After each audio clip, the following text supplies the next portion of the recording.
Yo, Hello. yo, Hello, what's going everyone. on, Grae? How's it going, man? I'm good. I'm good. Yeah. Like, yeah, So, I've been busy. yeah. So what have you been busy with, dude? What have you been busy I, with? I okay. At first, I was busy with Atlas's massive fuck up. So if you check and see on the upper left, it's blurry in my camera, but it says English version. But apparently, they if you boot up the disc in your PS5, it's in Chinese, and you cannot change the language. It's a Really? massive. It's entire Southeast Asia.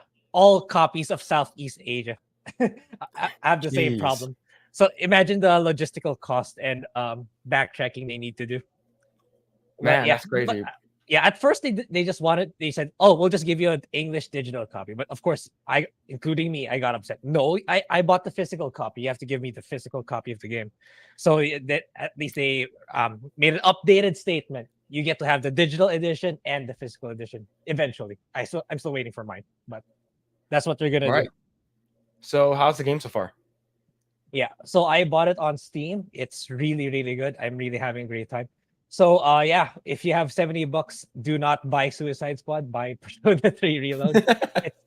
It is much better. It's like everything is good. For me, everything is good. I know people are nitpicking that you cannot have the female main character and you don't have that added DLC. They're gonna add it later on. But yeah, it's really, really good. It's like apart from the visual overhaul, the UI, the quality of life improvements, they Mhm. added new features. They added new features both in combat and non-combat that make the game much better. So I'm 15 hours in, and I imagine I'm gonna play a lot more. So yeah, I'll make a full video about it. It's really good. It's probably I would go as far as to say it's probably my game of the year. Damn, are you sure not Suicide Squad? Are you sure? I'll probably grab that at $10 and make a video. I'll probably grab that and like try it like 6 months later. That's probably Yeah. what's gonna happen. All right, cool. That's awesome. I'm glad you're having fun. Yo, chat, happy Saturday. Hope you guys are doing well. Man, we already got some people rolling in, and we have Peekaboo already in the chat. So you guys should include a Chinese New Year edition featuring Chinese movies, series, and games. We can, but like it's not just like Chinese New Year. Like like most of the Asian countries celebrate some type of Lunar New Year. So we can probably talk more of like Eastern movies. Maybe I don't know. Yeah, Maybe. actually, yeah, I feel you gotta make a deep dive on Stellar Blade, man. Oh, I would do. I You will gotta do. make a deep dive. We'll be doing some deep dive tonight. We'll be doing some deep diving Deep dive with tonight. Stellar Blade. Yeah. What's going on? Jonathan That's an Davis is in amazing the game. chat and became a new member. Yo, thank you so much for that, dude. Yo, you guys didn't have to do that, man. Jonathan Davis, thank you so much for becoming a new member. We really, really appreciate it. You don't have to do that, but yo, thank you so much for that. Thank you. Yo, we have Denny Tate in the chat. Yo, what's going on, Denny Tate? Hope you're doing well. And you have Booming Bob is already in the chat. Says Phil is gay. Why? What did I do to you? Did I hurt you? did I hurt you? It's like every every weekend. The But yeah, I signature hope you're doing message of well. Booming Bob. Yeah. I say I have Game Pass, so I could just download it. Yeah. Yeah, Wait, is it on Game Pass? Yes. So if you do not have the money, it's like, oh, I don't have money right now. If you have Game Pass, it's on Game Pass. You can download it right now. It's absolutely worth it. No, okay, cool. Let's see. Agent That's Jessa. Realty Agent Jessa That's says, Jessa. Phil, you're so handsome with my haircut. Yeah, I cut it today. Yo, thank you so much. It's the hair. The hair makes me look good. I don't make the hair look good. The hair makes me look good. So like, I can look ugly one day and then very, very attractive and gay looking the other another day. But yo, thank you so much for that. But do you know who is very attractive? The chat is very attractive. Yes, the chat is. Yeah, I'm pretty ugly most of the time. But yo, thank you so much for that. Anonymous says Eggroll. Yo, what's going on, Anonymous? Hope you're doing well. See, Midnight Mike. Hey guys, yo, what's going on, Midnight? Hope you're doing well. We got people in Rumbo chat. Silent Kang says, let's roll. Yo, what's going on, Silent Kang? Hope you're doing well. Is it Revenite? Let's see. That woke Witcher remake is gutting. I'd love Witcher 1 to be updated. Witcher series is one of my favorite game series of all time. Yeah, we're gonna be talking about that. I believe Yeah, from Gil versus Babyface talked about it. Okay. I need to read it for myself because we talked about it before, but we'll see what the update is. Yep.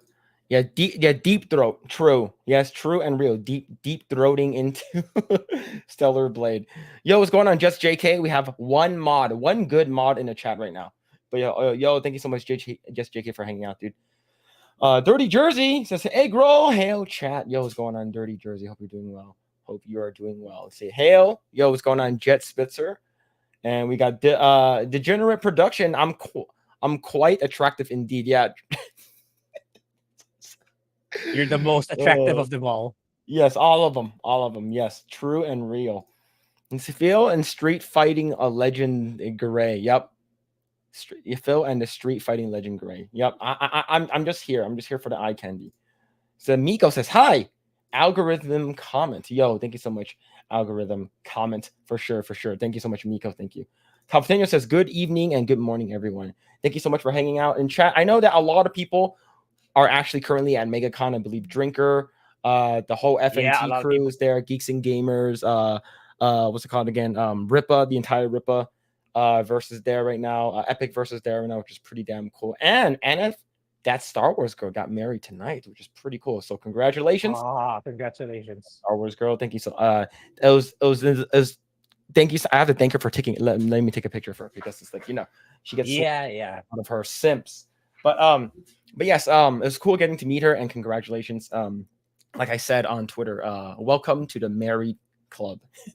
Welcome to the married club. Who cut my hair? I just fell off. It just fell off. Yeah, but yes.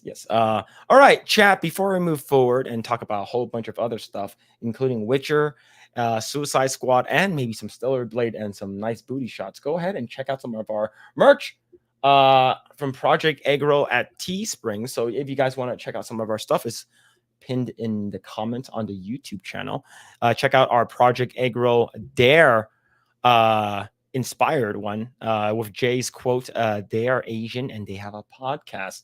So I believe we have a couple of orders ready, and I will be ordering some and I'll be sending some to the G&G headquarters soon. So yep. Okay. And if you guys want some of our Project Eggroll Pornhub shirts or our Chinks for Trump that you will probably never ever wear in the streets, or get some of our original Project Eggroll or Let's Go Brandon t-shirts and merch, please do use code Asian at checkout to get yourself 20% off.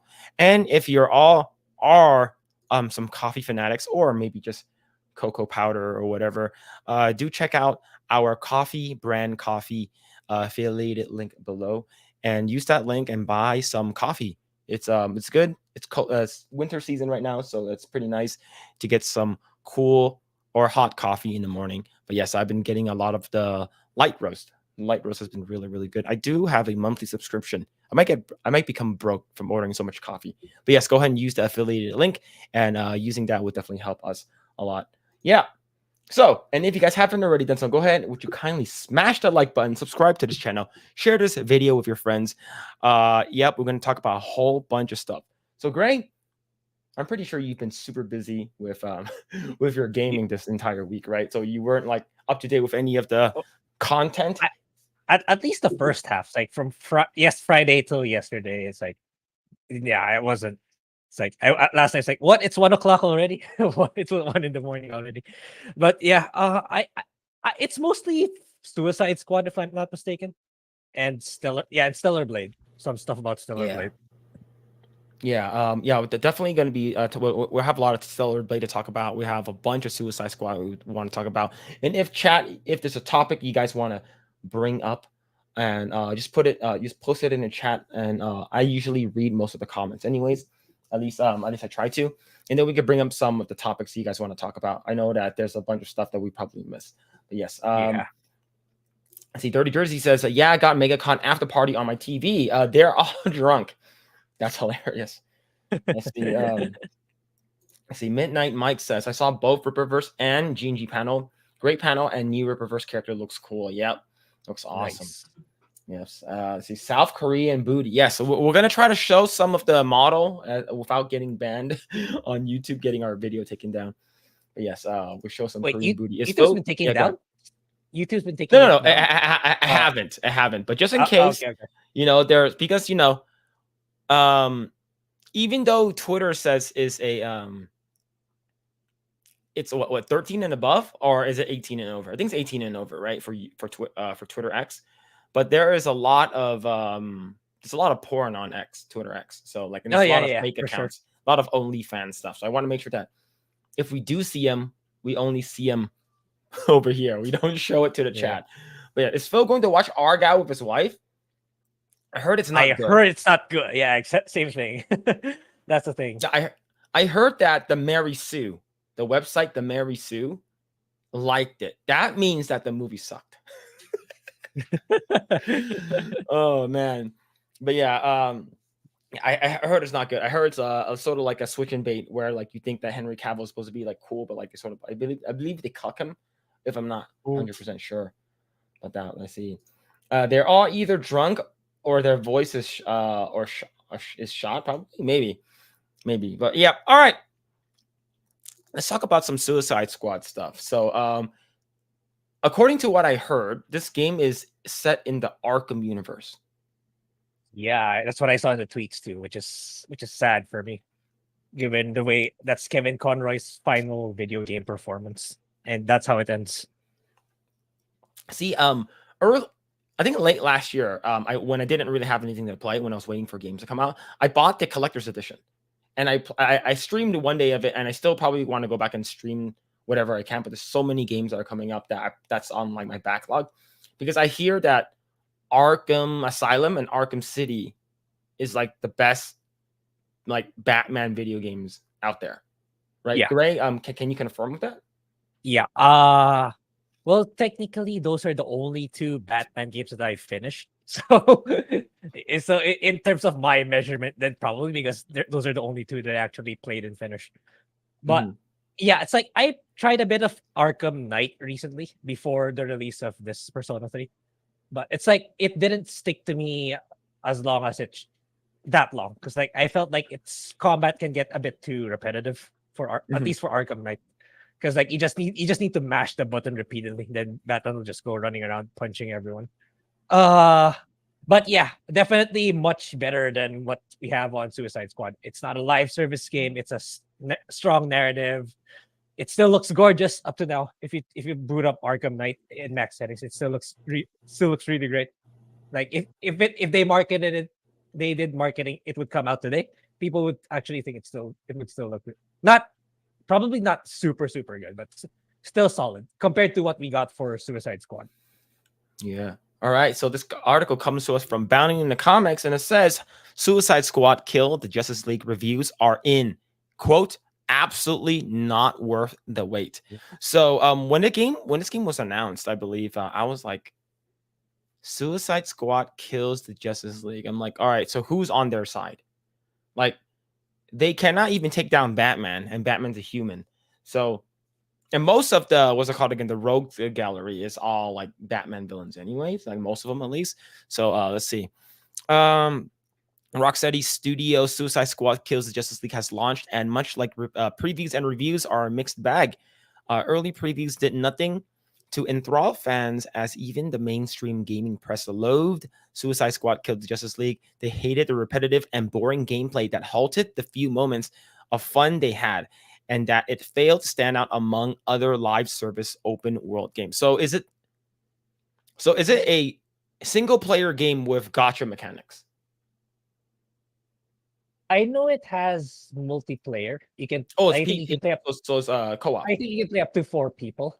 But yeah, even then, that doesn't necessarily make the game better. Yeah, you pretty much nailed it. It's like it's open world with gotcha mechanics, which is kind of stupid. It's like it's already early on. It's like, why are they all using guns? It makes sense for Deadshot, but for everyone else, kind of not really.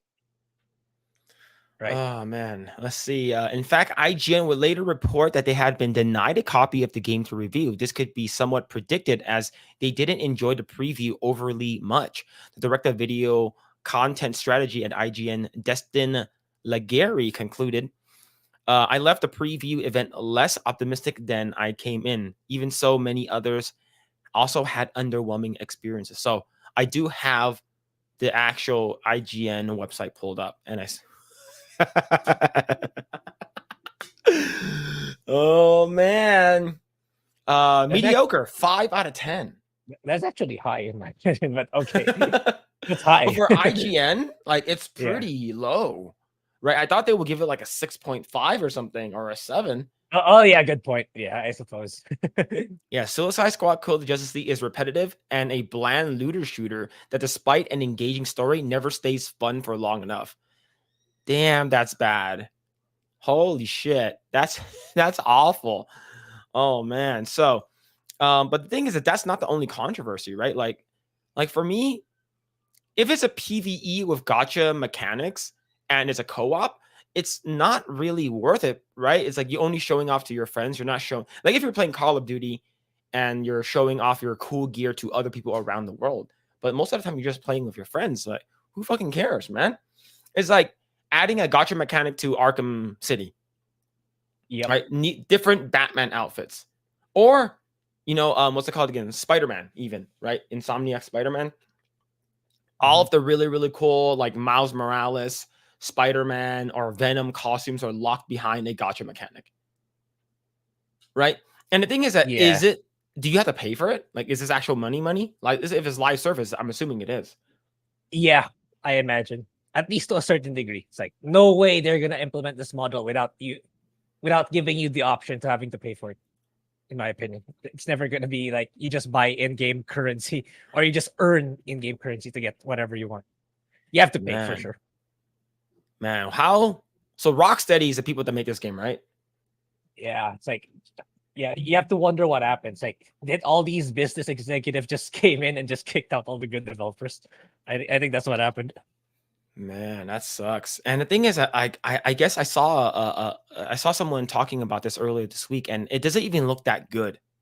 You're on current day generation, and it doesn't even look that good. So I do have a video from Twitter X. Let's see.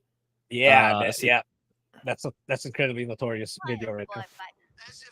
It's the safety expensive cars. I just said that. Stay grounded. Find your center. Damn, what happened? Yeah, it's almost a decade ago. Arkham Knight came out a decade ago. Jeez. You said you did not have. And the bottom one looks really good. Yeah, that's all. That game. That's all. Pretty much 10 years ago. Then this is what we get on top. That came out a few days ago. Oh, what happened, man?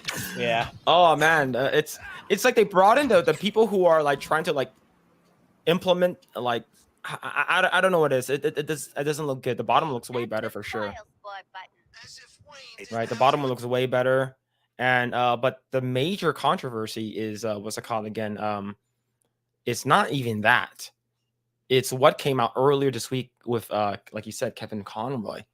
So I'm gonna bring this up right over here. If you guys haven't already seen it, this is a spoiler to the game, but I'm pretty sure no one's gonna buy this game anyway. So let's go ahead and watch this little snippet right over here.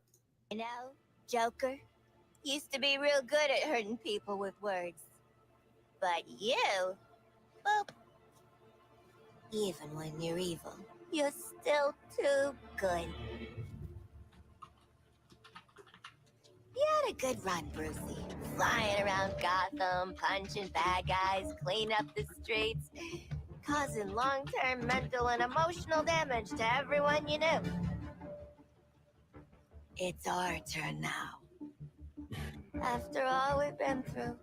Oh, bet you didn't think it'd be me at the end, huh, Bats? Are we done with your bad stand-up routine? Almost. But you always gotta end on your best joke.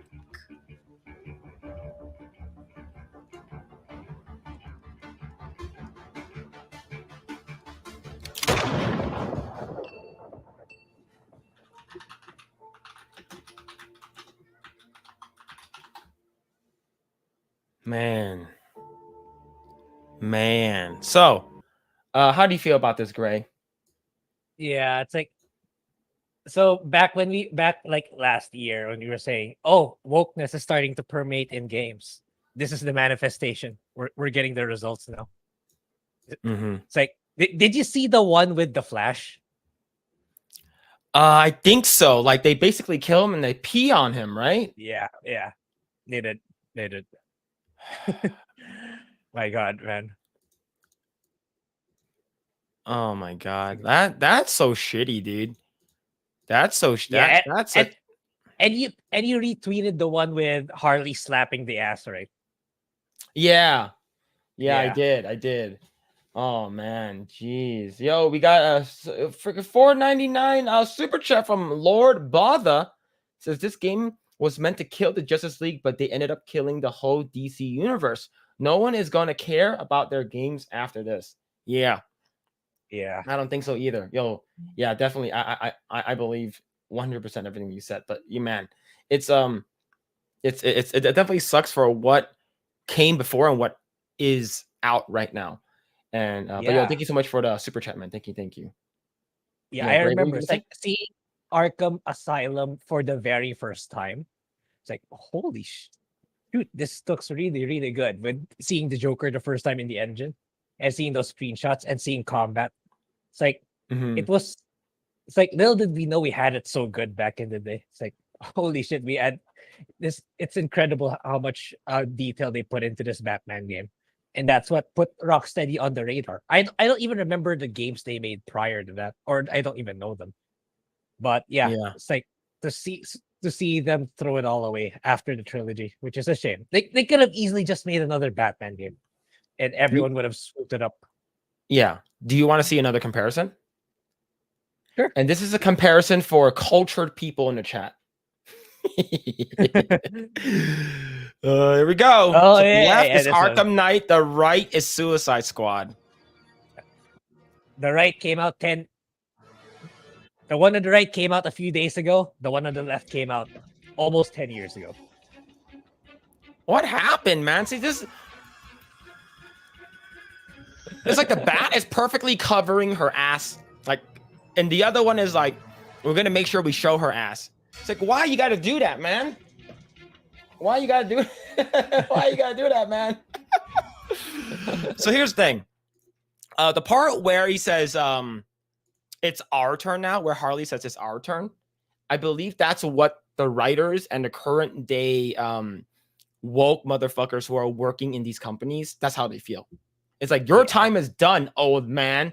It's our turn now. Kill the past, right? Basically, kill, like, let the past die, kill it if you have to. Oh, I wonder who said that. But yeah, but wait, there's more. Gamers are already calling Suicide Squad the Justice League woke. I wonder why. Mm-hmm. I wonder why. Oh, yeah. I saw a glimpse of this, but yeah. Yeah.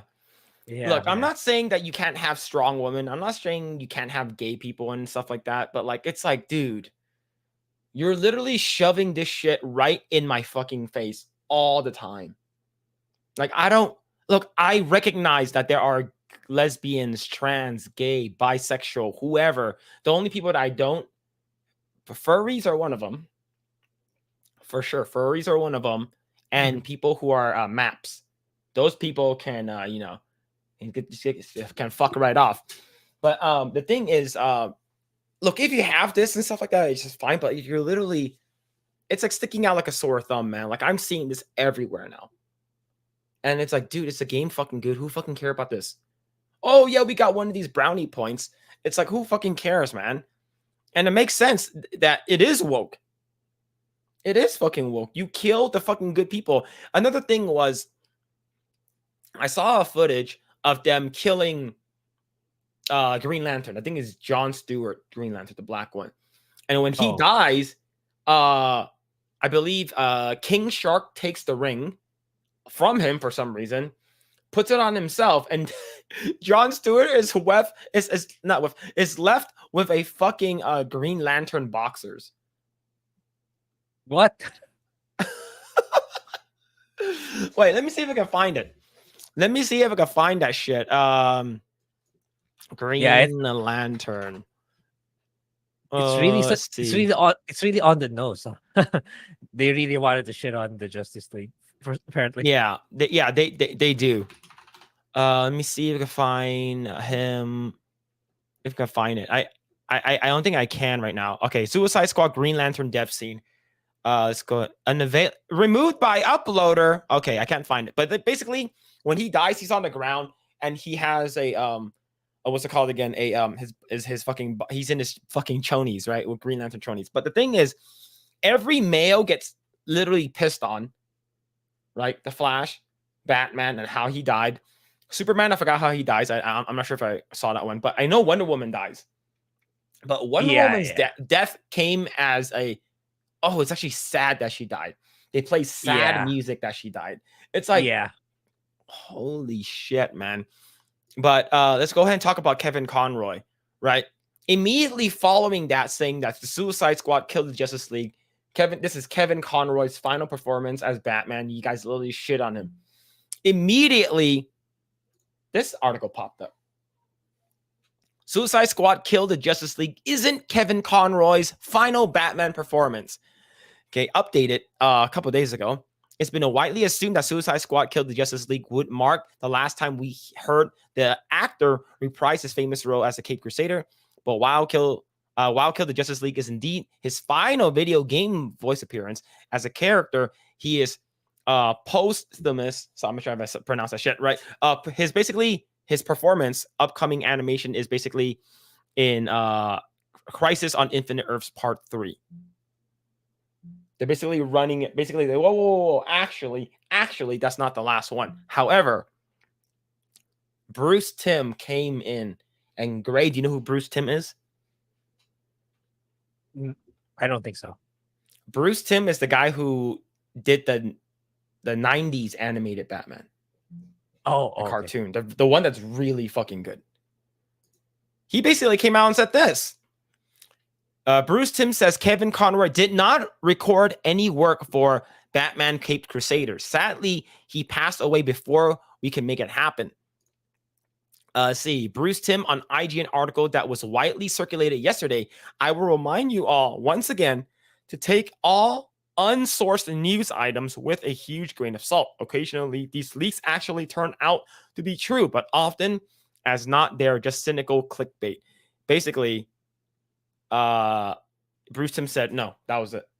Yeah. He did not do any other voices. Man. Yeah. It's like they tried to run damage control. Right. Basically. Away, yeah. All right, let's go back to the article. Let's see. The review launch continued to trend, but there were those with praise. VGC gave it a 4 out of 5, with Jordan Mittler giving somewhat backhanded praise. Suicide Squad Kill the Justice League is a visually stunning anti-hero romp that's fun to play, even with the things you're actually doing are somewhat repetitive. He said, adding Rocksteady's Arkhamverse comes to a close in style without fully succumbing to the live service demons. This is despite also noting the microtransactions for costumes were expensive. So every character here is part of the Arkham universe, right? So you've never really seen the Flash, Superman, Wonder Woman. This is the first time, right? Yep. Man, let's see. Mittler also highlights how Rocksteady tried to gut the live service elements as while gear is tiered. Players are quickly given very powerful tools. It means that when stuff drops from enemies, there's no incentive to look at it because you probably already have something great, or you're about to go up an entire tier during that next mission. Xbox era's Jesse's Don Cabeza Norris was another review offering high praise, granting the recently released title an 8 out of 10. Sorry, 8.2 out of 10. What the hell, man? That's very fucking high. Yeah. While objectives can feel repetitive, and excellent gameplay never does. Despite praising the graphics, gameplay, writing, and gear and loot system, even he couldn't applaud the always online demands. No one else in PC Invasion gave an 8 out of 10.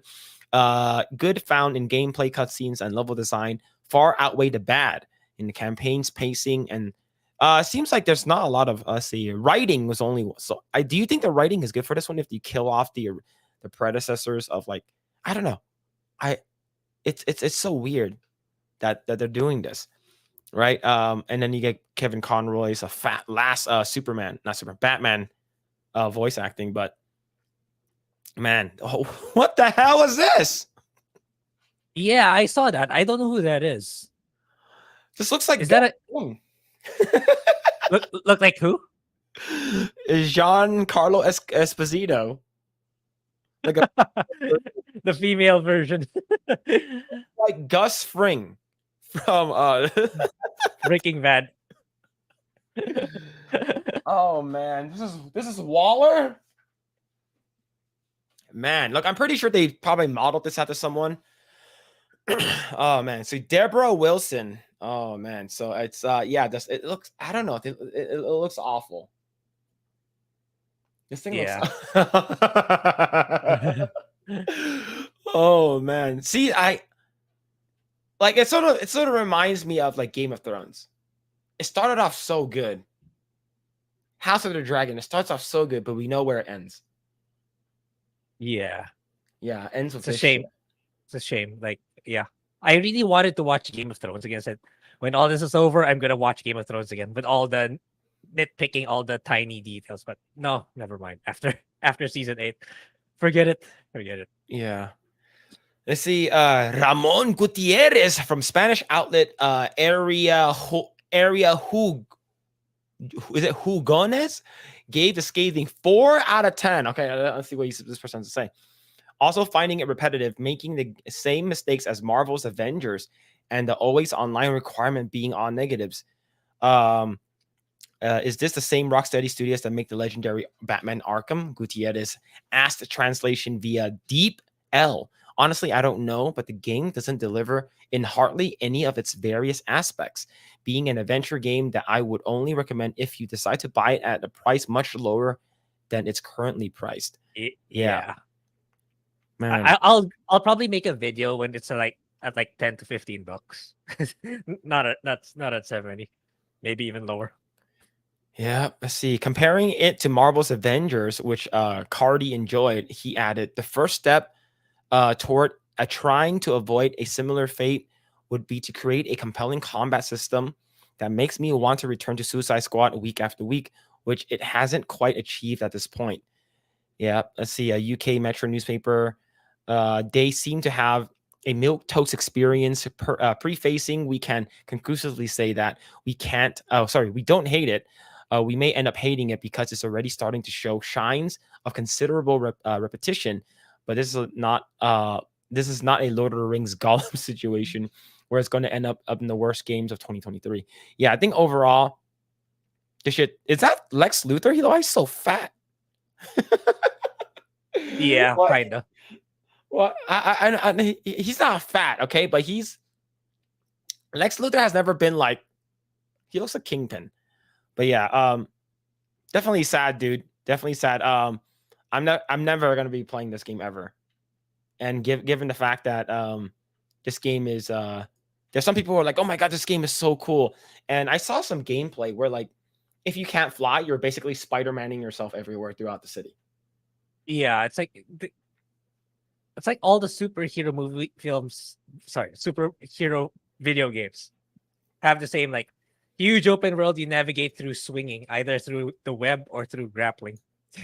They gotta be more creative nowadays, man. Like, Yeah. I think people are sick of that grappling mechanic. We need time for something new already. What's this? You'll buy it next week, you liar. No, I won't.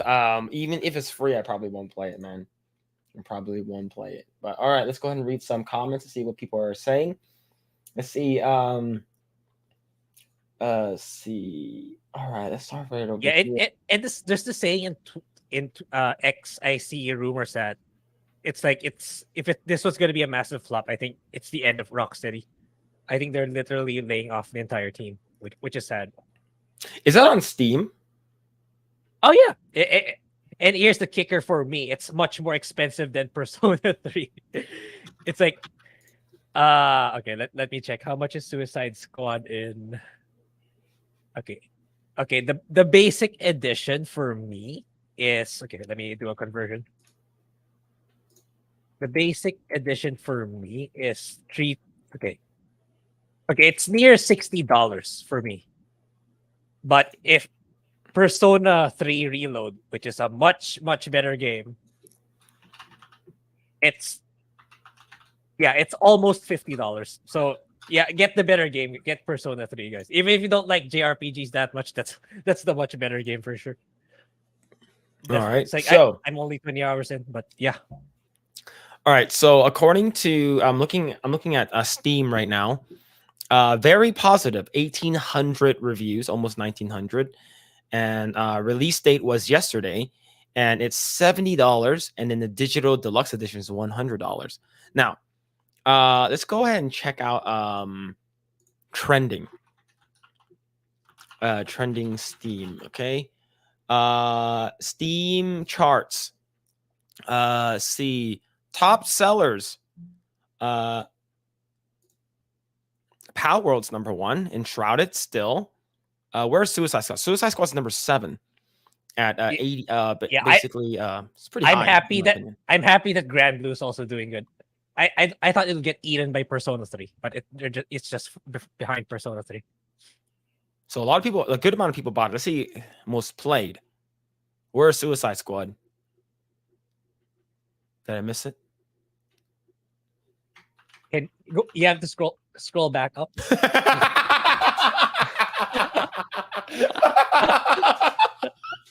Oh damn! You're down. You're all the way down there. Oh, what happened? Oh no! Oh, Cookie, you only beat Cookie Clicker by 1 point. Oh shit! New World has more players, man. Oh New my World god!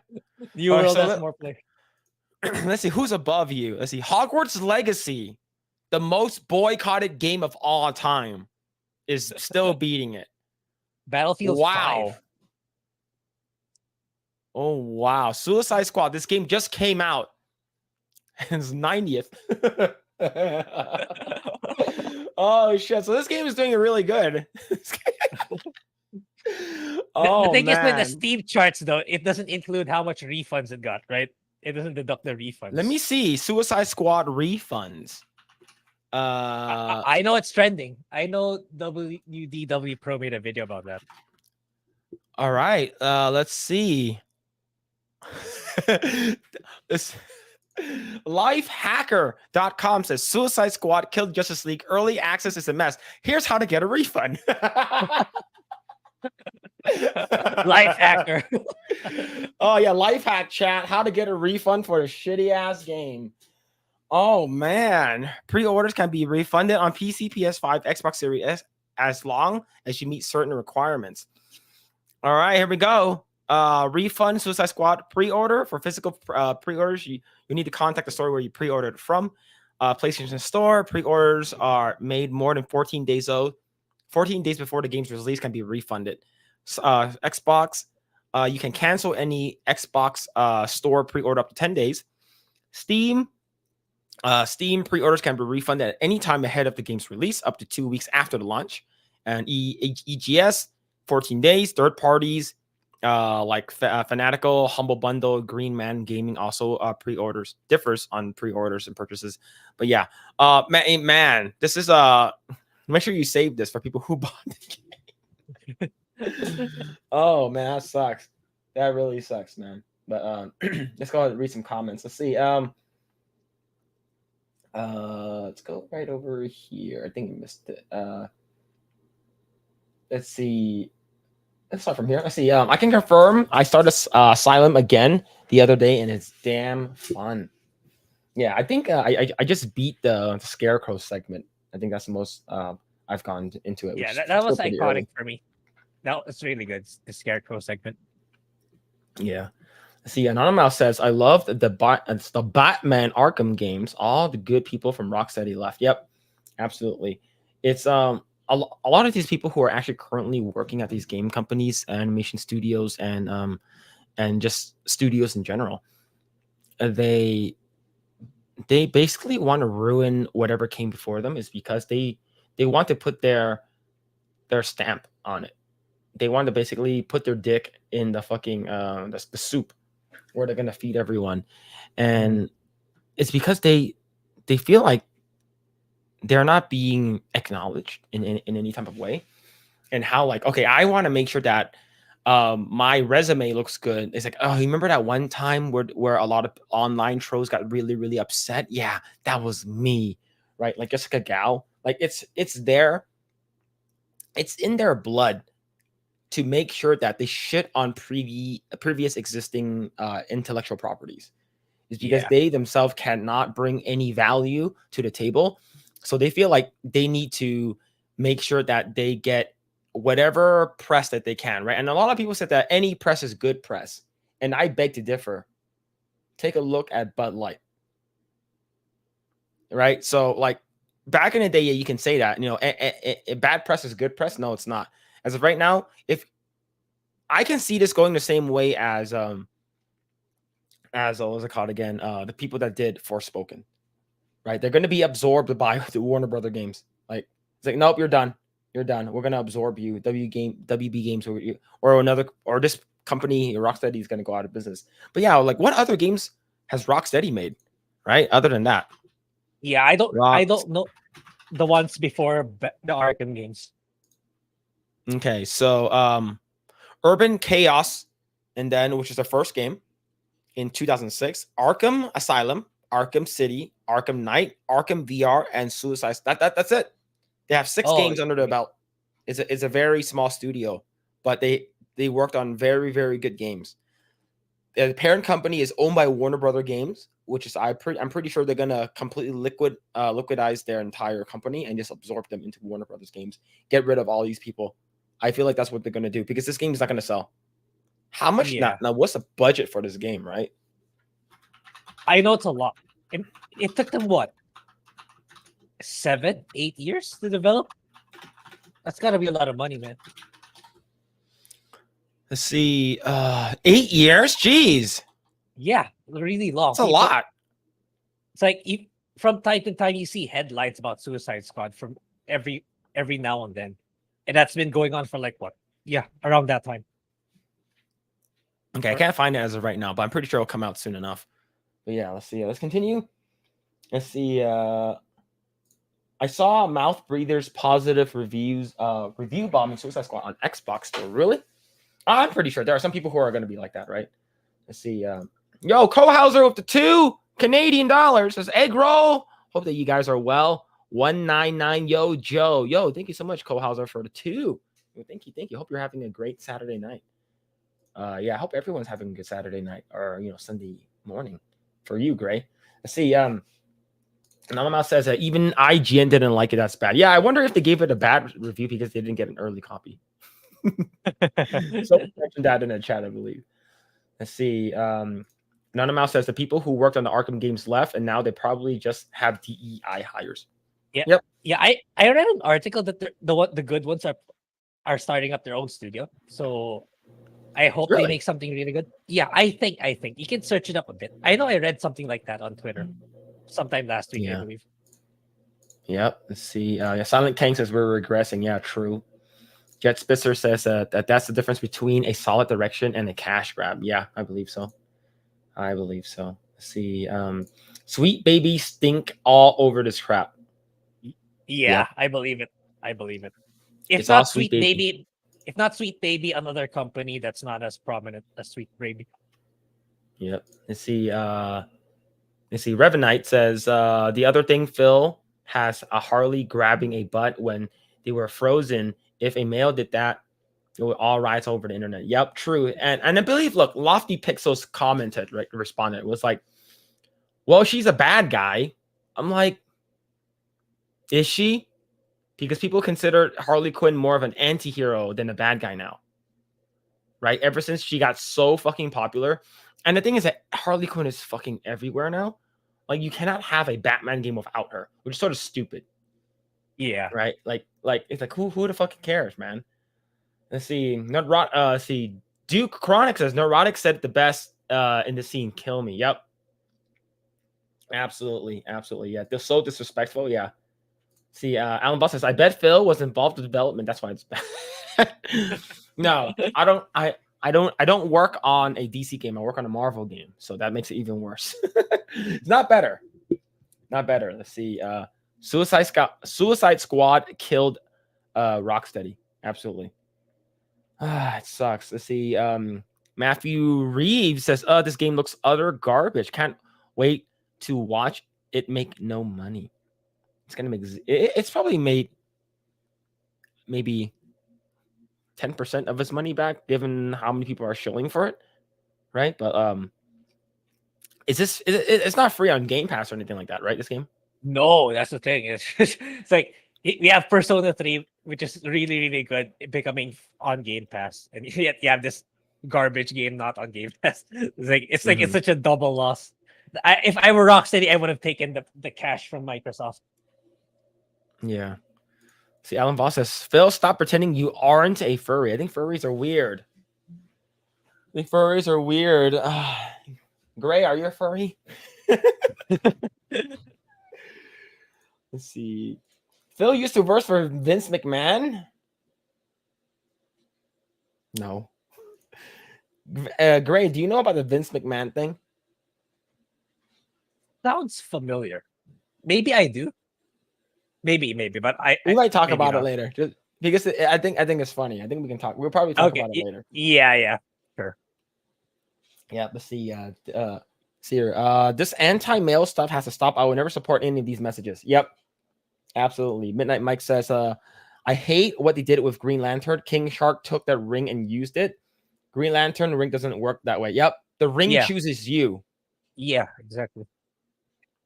Right. So yeah, I'm just gonna steal it and use it for myself, which is stupid. Let's see. Let's go down a little bit more. Let's see. Is it Caravigio says George R.R. Martin rides around in a mobility scooter with 10 people who causes minions. Is that true? Is that true? No way. No way that's true. Oh shit. Let's see. You guys heard of Banishers Ghosts of New Eden? New game coming out in 9 days. Got some interesting gameplay, a little bit of wokeness in it, but from the trailer it looks good, but you never know. Yeah. Oh, yeah. It's more of a B tier kind of game, but I never looked into it that much either. Because it's like I'm kind of loaded right now. But yeah, I get the feeling it has a little bit of wokeness in it, but I don't know. Let's hope for the better. Hopefully not. Yep. Yo, what's going on, Psychotic Mongoose? Hope you're doing well, man. Hope you're doing well. But yeah, let's see. Yo, Mr. Reese is in the chat. Yo, what's going on, Mr. Reese? Hope you're doing well. Let's see. They hate the IP. They prefer the villains. Yep. And the thing is that they're trying to, like, everything that's good, like traditionally good, like they try to bash it, right? Yeah. I saw like a couple of like images online showing that, like, look, I'm not saying if I support them or against them or anything like that, but I'm saying what I saw. Satan supports the LGBTQ. I'm like,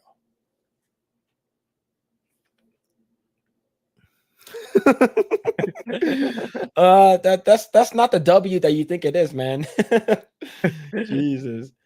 Let's see. Lost Tales says, "Hail Rumble chat, the best chat." Oh, damn. What's going on? Lost Tales, hope you're doing well. Let's see. The Truck Jose channel says, "Evil cannot create, it can only destroy and distort." Yep. Yeah, true. Mm-hmm. Yo, goddamn. Al Malone says, "This is how much I bet they're going to pull a Azura's Wrath and charge $30 for the true ending, where you rescue the real Justice League that is just chilling in a Fallout bunker the whole time." DLC true ending. I could see it. Yeah, I doubt that. For me, I doubt they have the resources at this point. But it would be nice if they. I mean, sure they charge people for it, but at least they try to turn it around. But I don't see that happening. But yo, thank you so much for the 20. Yeah, yo, thank you. Holy crap, man, thank you. Let's see. Yeah, stealing is the orange ring. I only know what yellow, purple, red, and green. I don't know about the orange one. Let's see.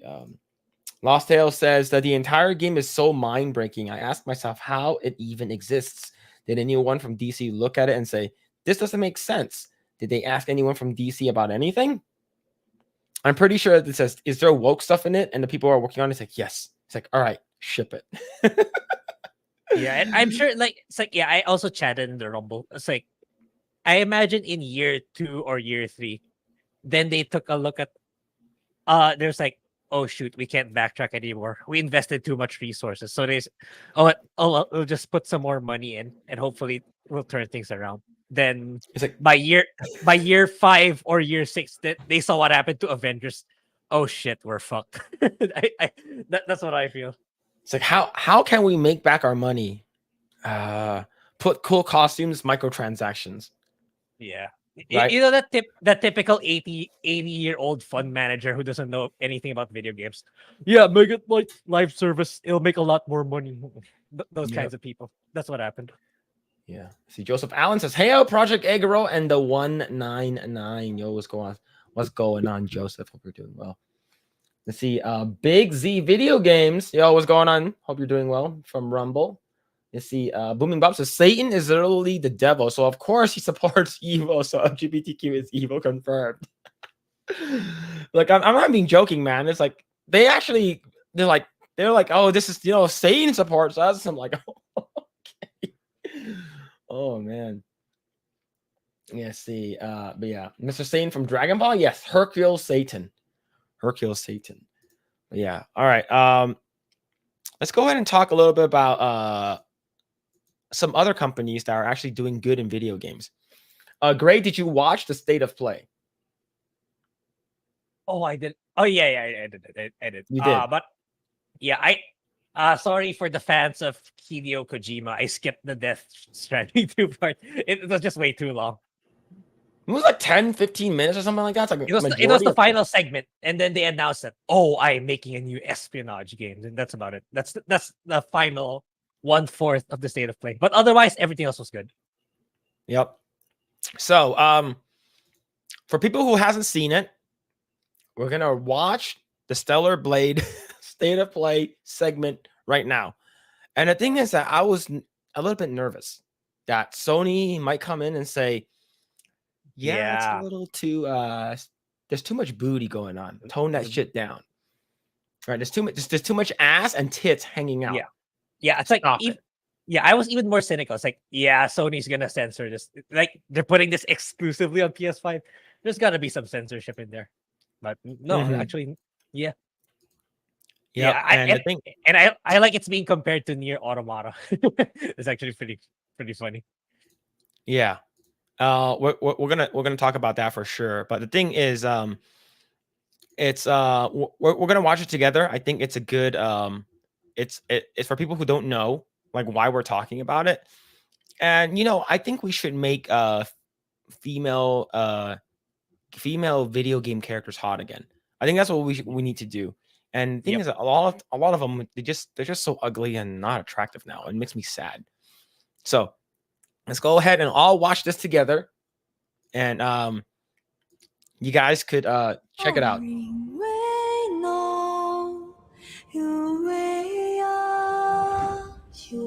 Hold up. You got to make sure we watch the big booty in 4K. Okay.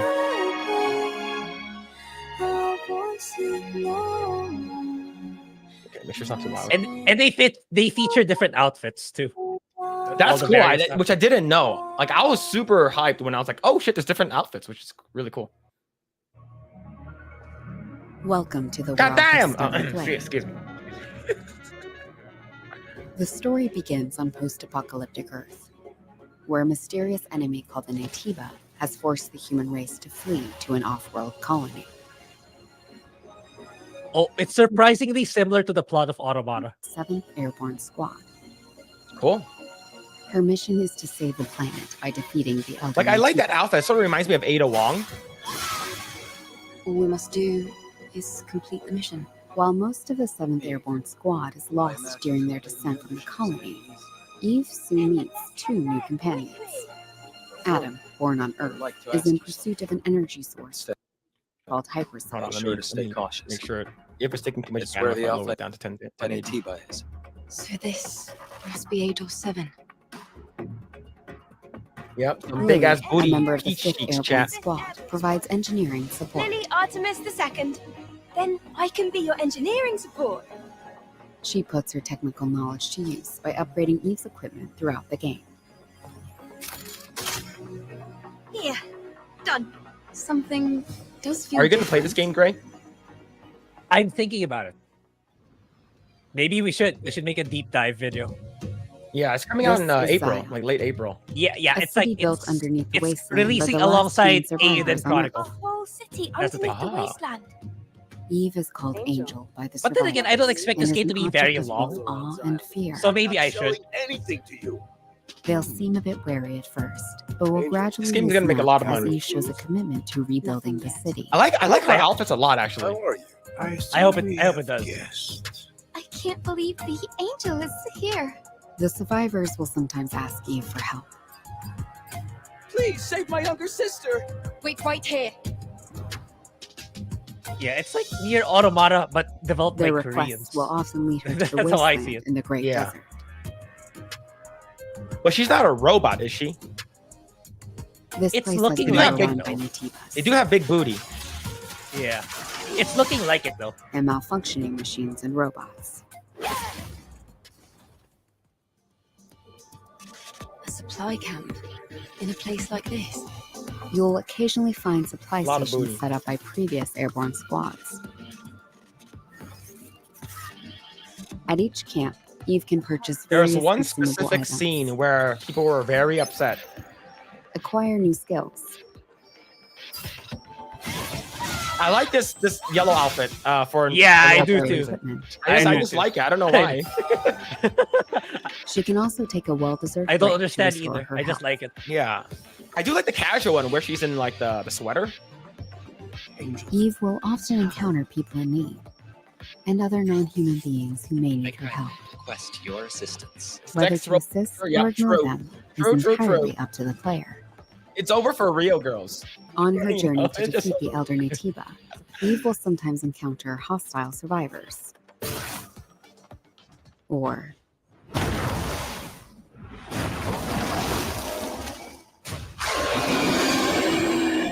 something worse. All right, let's see. I wonder if it's that scene. It's probably coming up. If What she are you does going the- to do if she does a after you backflip. defeat the Alpha Nativa? All Yeah, you just like the airborne color of squad yellow? members Yeah, exist because of my for one skin sole color. purpose.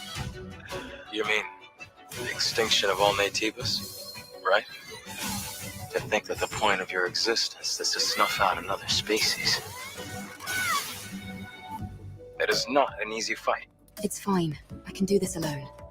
Yeah, I don't think Sony's gonna nerf Angel, the character. that's I think unofficial it's name too for close to members of the release. Eve Airborne Squad. Yeah. Basically, I 2 months can left. feel the hatred, Yep. but I cannot feel the source. I will find it. And I will I make think it it was pay. there. There it is. We missed it. Yeah, I yeah, will yeah. find it. No, I gotta go back slowly. Let's go play it at half speed for no reason. All right, so it's over here. He's fighting. At first, he's fighting a tentacle man. Like Yeah, this is the scene why everyone's upset, yeah. right? We need to make. Yeah, we gotta make a deep dive on this. Yeah, game. I'm doing a deep. We're doing a deep dive here, chat. This is for educational purposes only, Mhm. right? And she's fighting. Yeah, she's fighting a tentacle monster right now, right? Oh shit! Like we're probably going to be using that outfit all the time. No other outfits will be used. Or And maybe I the yellow will one. make it pay. Yeah, even the yellow one. True. It's windy. No more lights to blind my eyes. I like that one. The sort of winter outfit. I want to know who that a long-haired white-haired girl is. Drone is different. This is no longer the drone you knew. So close to the ground. Yeah, I want to know who those characters are now. They might be playable too, the way I see it. Now it's time. Yeah. Together was long. Show me how to slow down. I wonder if the costumes will be DLC paywalled, or if it's a gotcha. Probably not. I imagine they'll bring out a lot at launch inside within the game. Then they'll also release a lot for DLC. So you pick which one you want.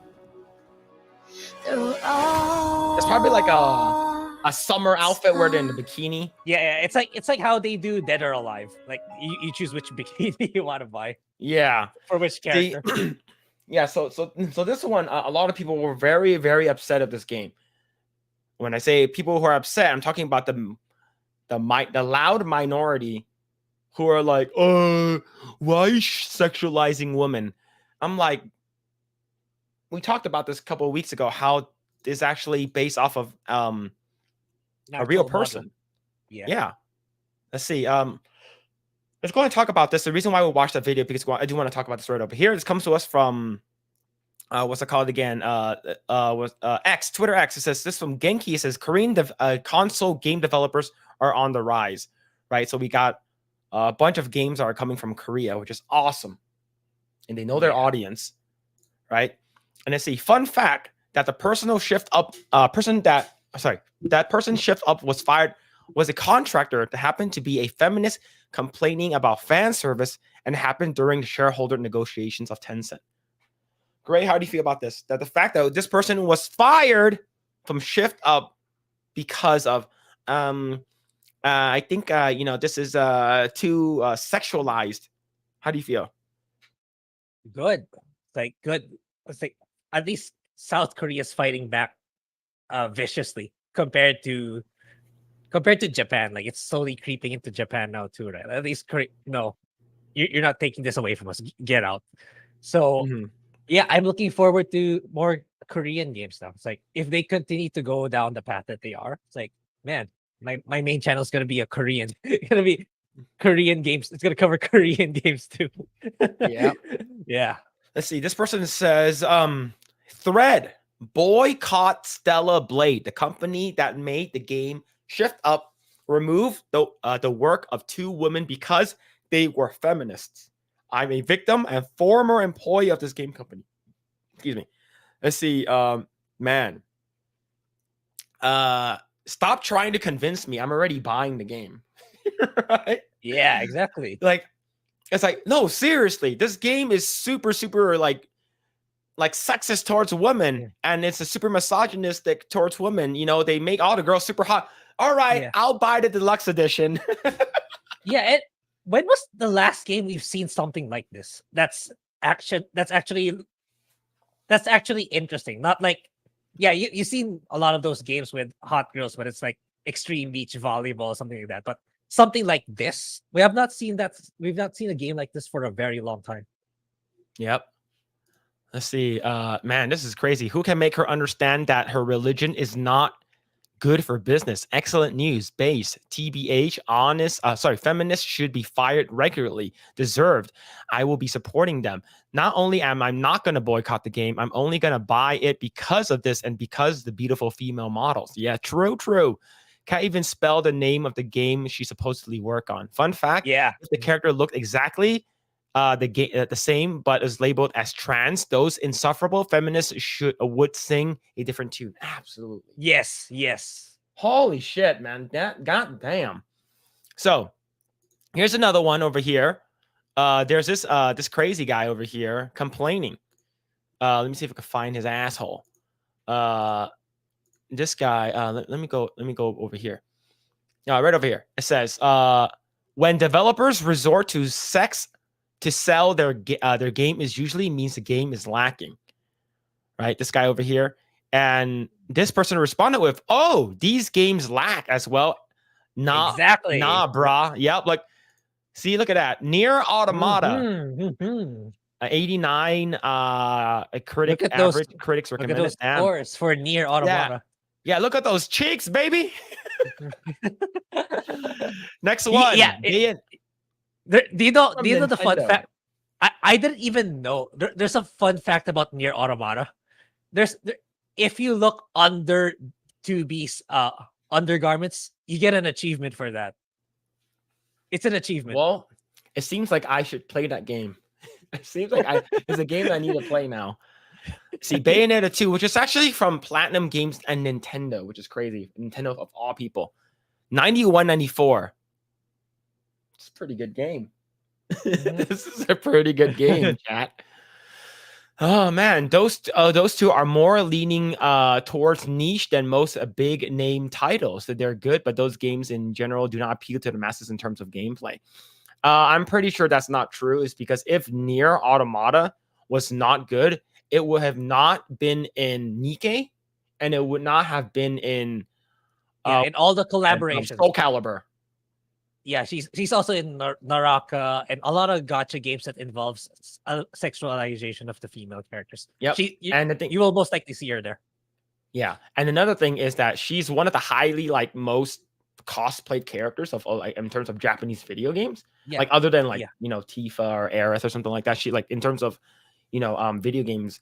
Another thing is that I have a female friend who loves Nier Automata and Nier Replicant. Yes. Right? It's Not my just a male thing. Yeah. Top 1 and 2, it's my top game. It's like number 1 Replicant, number 2 is Automata. It's not it's just the hot female characters are good, but also the game package as a whole in terms of the storytelling, the gameplay, everything about it is really good.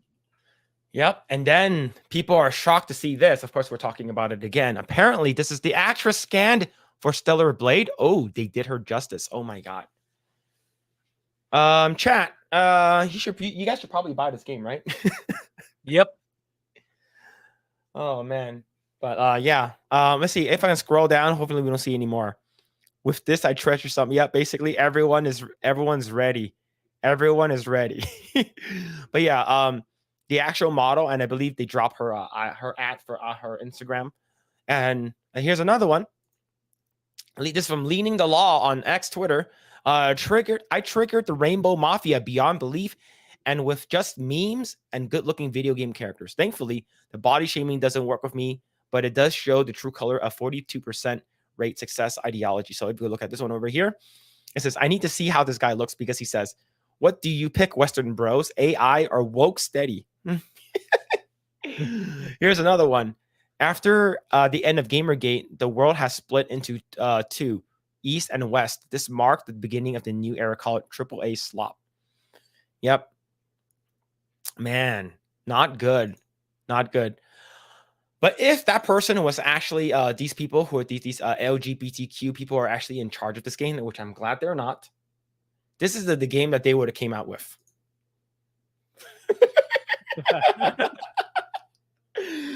Oh shit! Yeah, this is the game they would have. Absolutely. Like, yeah, like girls don't look like that. Okay, this is how they look up. Not look up. This is how they look like. This is how they look like, and this is Stellar Blade. Oh shit, man. But yeah, I'm probably gonna be buying this game. I will probably be. If there's a mod, maybe there's a collector's edition that's going to be announced where there's like a statue of her.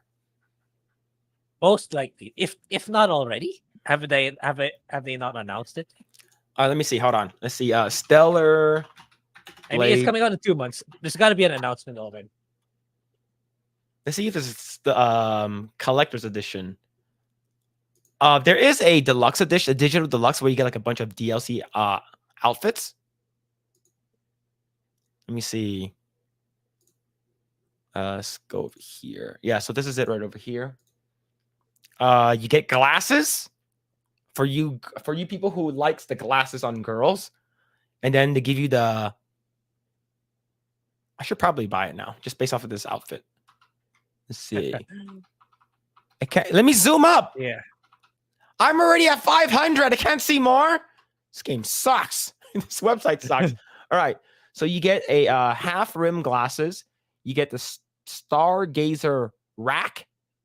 Is that what this outfit's called? Oh, sorry, Stargazer pack. Oh, okay, sorry. Quadruple rectangle earrings for Eve, and in-game currency. So you get Stargazer suit for Eve. That's the one where you basically her boobs looks like they're being squished, and it's almost like it's coming out from the side, which is very aesthetically pleasing. Very aesthetically pleasing. Yeah, I probably should pre-order this now. Mature. See, the game is mature. It does not say sexual or nudity. It just say C for cultured. But yeah, mostly I'll be getting game for sure. I think by the time I should be done with Final Fantasy, Yeah, me too. I'll probably be done by Persona and Grand Blue. So Yeah. I might pick it up too. Yep. All right, let's go ahead and read the chat to see what people are talking about. Let's see. Let's see. Hentai, Japanese and their hentai. Yep. The thing is that this is Korean, so I don't know. Yeah, Korean games are getting really, really good. I like it. I'm surprised Sony allowed this to go through. I am a little bit too. Just a little bit. Grae, what about For you? me, How do you feel about that? I kind of understand because they're not exactly doing super well in terms of profitability. So I can see that there's some semblance of leniency going. All right, fine. If this is what people want, go for it. And yeah, and I think also it's like I don't know how much into censorship Jim Ryan was. Maybe his replacement is like more into nah, not really. Let's not censor the games. Maybe. I'm not sure. I'm just speculating here. See, Midnight Mike says, now I want to play this game. Yep, we gotta wait. Let's see. Not that Ash long. is gonna play the fuck out of this game when it comes out. Yep. Hell yeah. Don't worry, bros. It's gonna come out on PC, sure. For sure later. Oh, if and when this game comes out on PC. Oh, and Oh, the modding community is gonna be the great. mod. Yeah, right. Lost Tales, right? Oh man, let's see. Speaking of Lost Tales, it's not sexual enough. She could be in a maid outfit. She should have a bikini unlockable. I guarantee you they will. Probably will. If not, the modding community can fix that right away. Yeah, let's see. Lord Botha says, Lauk minority or SJWs are, as I call them, FLKs, fat liberal Karens. Yep, absolutely. Grae needs a press pass credentials for the premiere of Stellar Blade in Manila BGC or wherever the Korean motion capture models are at to promote the game. I'll take a leave at work just for that. Yeah, and post it on Project Eggrolls. Yeah. We're going live interviewing the models. Yeah. Let's see. So what you're saying to me is buy Stellar Blade. Yes. So here's the thing. I guarantee you this game is going to sell well. Aesthetically, I think people are going to be like, they're going to buy the game is because people are getting mad. You know, that's exactly what people did with Hogwarts Legacy, right? It was like, don't buy the game, boycott this game, Streisand effect, yada, yada, yada. And then people ended up buying the game. I think this is what some of the people are actually wanting right now. Right? They want people to not talk about this game and talk about more Western games, right? How like Western games don't sexualize the characters and stuff like that. Why isn't Sweet Baby Inc. a part of Shift Up or anything? And I think, but what will make it more evident that more games like this should come out is if the game is actually really good. If this game is really, really good and it sells really, really well and it makes a shit ton of money, Sony's gonna be like, sure. Yeah, well, it's looking based apart from the model and her outfits, like it's looking to be another Nier Automata, which I'm all for. I am absolutely all for. It's like if they nail down the writing and the gameplay is just as fun, why not? You see, Sigmund says they'll add a suspicious bulge for the North American release. Oh man. Oh shit. Anyone craving a shopao carne asado, or is it just me? You want some buns? Yes. Let's see. Silent Kang says 2B is coming to Grand Blue Versus this month as DLC 2. Really? Oh, damn. She's everywhere. Yep. See, Amalone says, to be fair, that Twitter user is kind of right. Normies don't like character action games like Nier and Bayonetta, with superheroes being an exception. Yeah, I believe so. It's very niche, which is true. But the thing is, whenever you ask someone about like, oh, what's your favorite Squaresoft game or Square Enix game? Half the time you'll get Nier Automata or Nier. Nier Automata sold like 7 million copies, I believe, or more. Yep. Let's see. I looked up the images for research purposes. Yeah, you're writing a research paper on why big booty Latinas should make a comeback. Let's see. As long as the game isn't woke, I'd play it. Yep, true. Lostale says, Western AAA consumers got brainwashed by real actors being in their video games to the point where they never knew that human scans porter to video games are used for sculpting templates. Yeah. I think like a lot of I've seen a lot of like people who are like, look, let me show Mara COD. You guys play Call of Duty? You guys play Call of Duty Warzone? A teeny tiny bit. You guys did, right? All right. So, do you know who is Mara? There's a character skin in there called Mara. And in my opinion, I guess it's fine. But let's go ahead and bring up the character model over here. Okay, it's not loading. Fuck off. So Mara is actually modeled after a gun tuber named Alex Zedra. Alex Zedra looks a lot prettier in real life. So this is how Mara looks like in the Call of Duty model, right? You see that, right? Yeah. And this is her in real life. Like she's an actual like legit gun tuber. She looks better in real life. Like over here, they made her neck bigger. Like why? Like, look at her neck. Look at the neck compared, right? Look, her neck is bigger here. She is sort of like sort of fit. Like she is like really, really fit. But like over here, like she looks a little bit more like manly. Like her jaw's a little bit more like bigger. But you know, it is what it is. But it's just like a lot of Western games tend to do this. Like they sort of make them a little bit more like manly looking, in my opinion. I don't know. At least that's how I feel. At least that's how I feel. Right. Let's continue reading. Let's see. Stop over here. Let's see. Phillip can confirm this as well. It's a recent trend because of motion capture likely that makes the models look like the actors, and the devs minimize resources just by using the actors themselves. Yeah. See, yo, X-Wing. Hey, my Dare shirt came in today. Yo, X-Wing, how's it going, man? Ooh.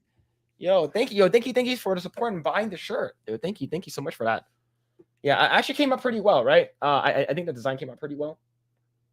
But yo, what's going on, X-Wing? Hope you're having a good Saturday, dude. Yo, what's going on, Dan? How's it going, dude? Yo, what's happening? Yo, American Ninja's in the chat. Oh, yo, what's happening, dude? I thought you were playing Final Fantasy. Hello, sir. Got a Twitter link for you regarding Stellar Blade. Actual video of them doing the body scan the model. Oh yeah. We watched that already. We can watch it again though. we can watch it again. I think it's pertaining to something different. We can check. Yeah. Like, if you want, you can send it to us. You sent it. I imagine on X. Yeah, Grae, if you want to share it on in a private chat, I'll bring it up. But yo, American Ninja, hope you're doing well. Let's see. The dev is a Nier is a fan. Yeah, I remember the developers of Nier Automata says that like they're looking forward to playing the game, which is really cool. Yeah. Let's see. Yeah, as of right now, yeah, Stellar Blade's only PS5. This is PS5. I believe it might be what's it called again? PS5 exclusive as of right now. Yeah. Oh yeah. Okay, I see the message, American Ninja. Yeah. We've shown this already last time. Well, we can watch it again if we want. Yeah. Share in the private chat and I'll bring it up. Let's see. Okay. Only Mara I know is Mara Jade from Star Wars EU. True. Yeah, the only Mara I know is what's it called again? Mara that goes live with a Minority Home. All right, let's go ahead and bring this up right over here. See, this is it. The body scan. The body scan for Stellar Blade. What were you saying, Grae? Yeah, 100%. It's gonna make it to PC. So they'd be idiots not to port it on PC. Yeah, imagine, man. All those modders gonna go crazy. Yeah. So look, I don't care I don't care if look. I'm pretty sure there's gonna be modders. It's gonna be called the thick edition, where they make her fat or something. I don't care about that. But we know the original base game. We know how she looks like. Like we know how she looks like, right? Yep. Let's see. Yeah, Alex Zedra. Yep, Alex Zedra. Yeah, she's hot for sure. She's a gun tuber, and that's awesome too. And she's pro America.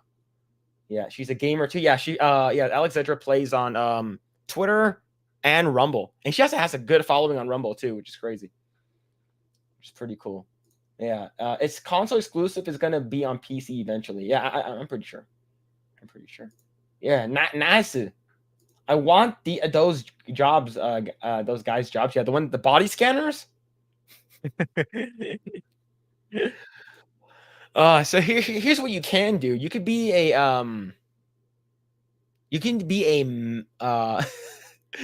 the person who gives mammograms. That's a hit or miss though. That's a hit. Yeah, that's true. You're gonna get a lot of old ladies. Yeah, you get a lot of old ladies coming in. It's like, hey, I think I have a lump in my titty. Can you touch my titty, young man? And it feels like a deflated airbag. Oh shit! Yeah, the saggy titties, man. Yeah, the obese mods are actually common modding. It's a fetish thing. Some of them have. Is that a? Are you telling on yourself, Lost Tales? Oh man. But yeah, what's it called again? I would say if you want to do a body scanning for video games, it's probably going to be really hard, is because you need to know how, like, you need to know that tech. So like you need to like somehow learn how to like find that technology and like do it. I know that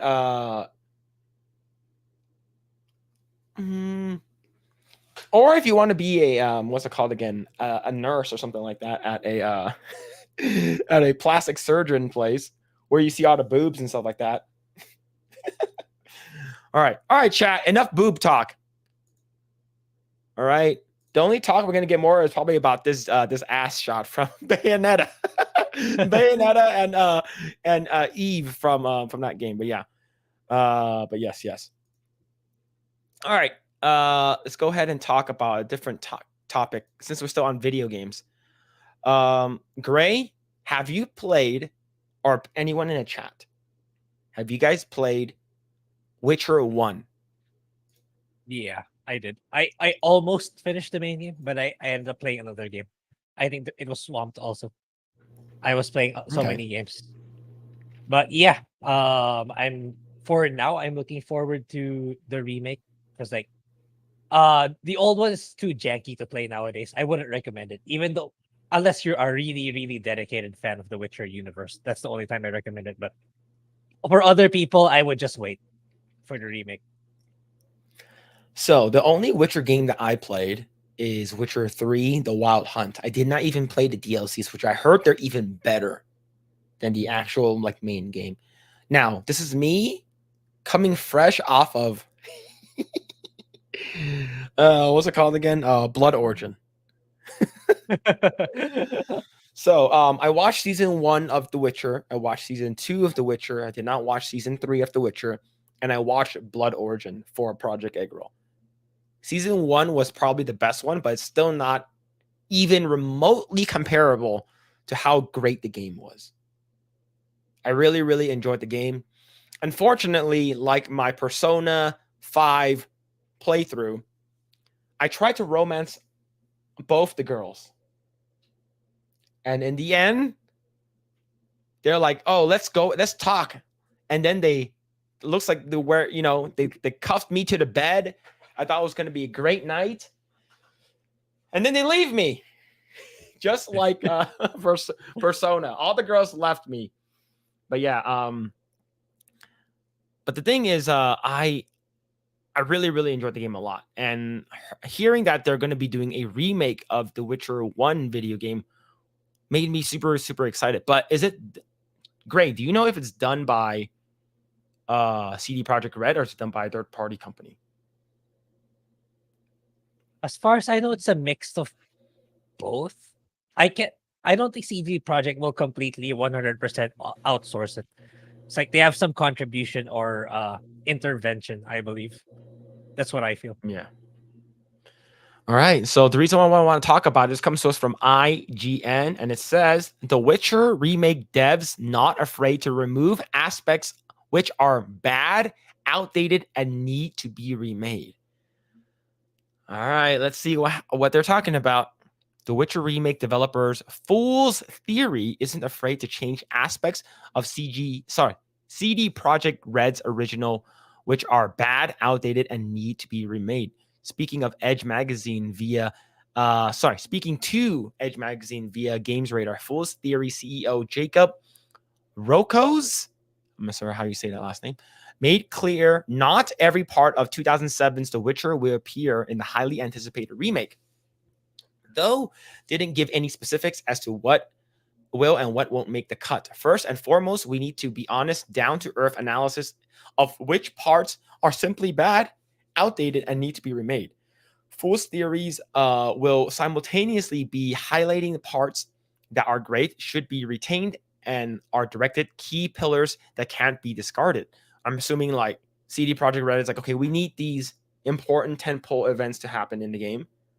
But anything else, like if you want to remove, talk to us about it, right? It's sort of like how do you feel about it so far? Yeah, that's why I'm reserved in regards to commenting for this topic we're gonna talk about, because yeah, as of now, because we talked about this like a year and a half ago. So it's like I said that opinion still stands today. It's like, because you need to have played the first game to see how janky it is. That it really has not aged well. It's not what you guys are thinking with Witcher 3 or Witcher 2. Witcher 1 plays extremely, extremely differently. It's not like when you click the left mouse button, Geralt attacks. It's not like that. You have to time your clicks to be able to strike properly. That's how old and dated the mechanics are. So that's why I highly do not recommend playing the game as of now if you're not really a Witcher fan. But yeah, it's a lot of it. It feels so. Yeah, it just feels like a game from another like 20 years ago. Not in a good way. That's why I'm still interpreting what they said in a good light, unless they go into specifics like how they did with Indiana Jones and the Great Circle. Great Circle, yeah. Right? They put in the director. Oh, we're gonna make it for a modern audience. I'm not at that point yet. So I think I still look at this in a positive light. It doesn't necessarily mean they're inserting woke elements into it yet. All right, let's continue. The original Witcher game is somewhat outdated in places of 2024 standards, perhaps headlined by its mouse and keyboard only support with matching combat, instead of controlling Geralt as players did in The Witcher 3, for example. With standard gamepad support, combat involved clicking on enemies and timing subsequent attacks with most rhythm game mechanics. That's what I'm talking about. You have to time your clicks. Imagine, it's like if you click 1 second too early, Geralt's like it's gonna stop his attack. I see. That it's bad. It's not good. All right. Its overall gameplay loop is largely similar to what of The Witcher 3. However, players generally follow a story beat into new area and are presented with a handful of main quests to pursue. Side quests and monster contracts are also available, providing money and items used to upgrade abilities and equipment and potions. Witcher Remake will make the original game open world and therefore even more in line with The Witcher 3, though even this latest game will be more than a decade old by the time the remake launches. Little less known about, however, is despite its announcement in 2022, the game is still very early in development and won't be releasing for another few years, though the Geralt voice actor Doug Cockle is eager to return, which is the original voice, which is awesome. I do like that. Yeah. Let's see. Now, the thing is that we're not sure what they're going to talk about, because I know that I saw a video from Heel versus Babyface, and they're saying that they will be changing Witcher Remake. for some things that are bad. But the thing is that I want to know what's bad, what's outdated, right? I want to see what. Do you want to watch this video, or you'd rather just find an article about it? Let me see if I can find an article. If not, then we can watch this video. Let's see. Yeah. Okay. As of right now, this is not the article that I'm looking for. Let's see. Remake outdated. Naming. Yeah. Let's see. All right. Let me see. Here's another article from PC Gamer. Let's see. Witcher remakes. A studio boss says that it'll remake bad outdated without naming the sex baseball cards we all know that he's talking about.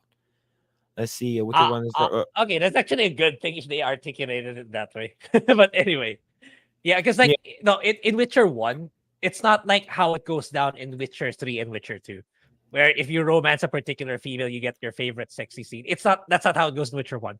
It's like you just see a card portrait of them. What?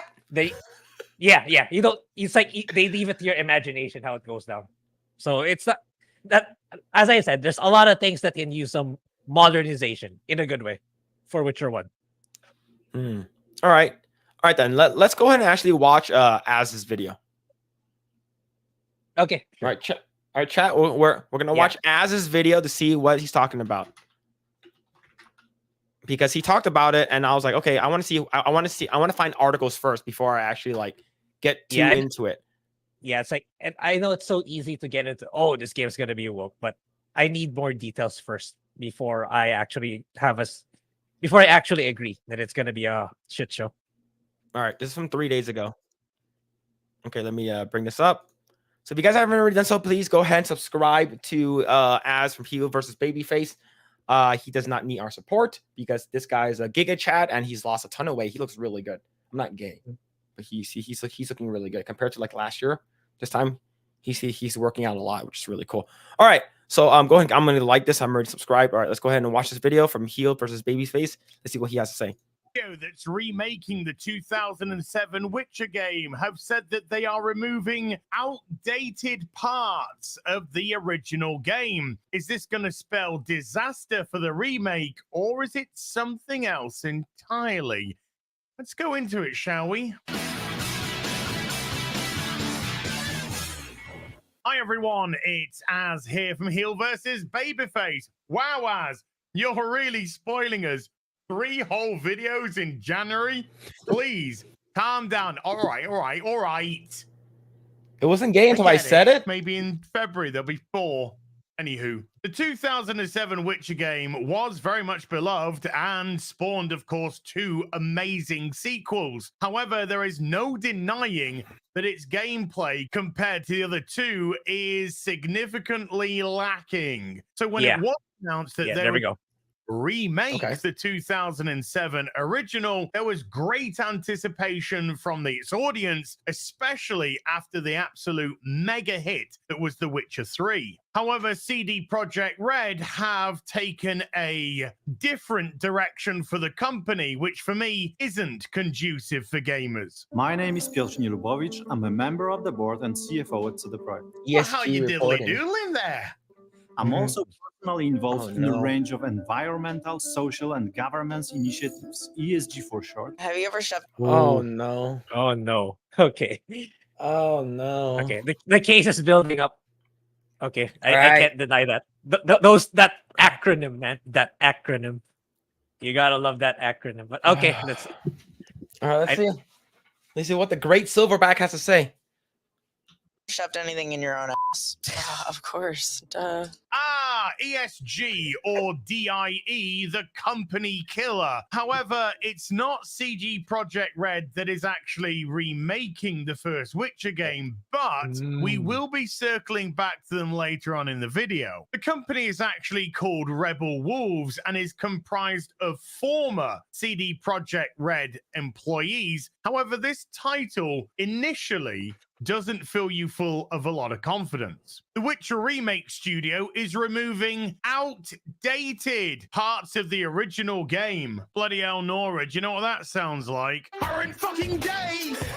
Fuck off! God, I love that guy. Anyway, enough of that nonsense. Let's carry on. Developer Rebel Wolves has confirmed that it plans to make significant changes to its remake of The Witcher. Current fucking day! Hey, calm down, angry man. Blimey, Charlie, I haven't even finished yet.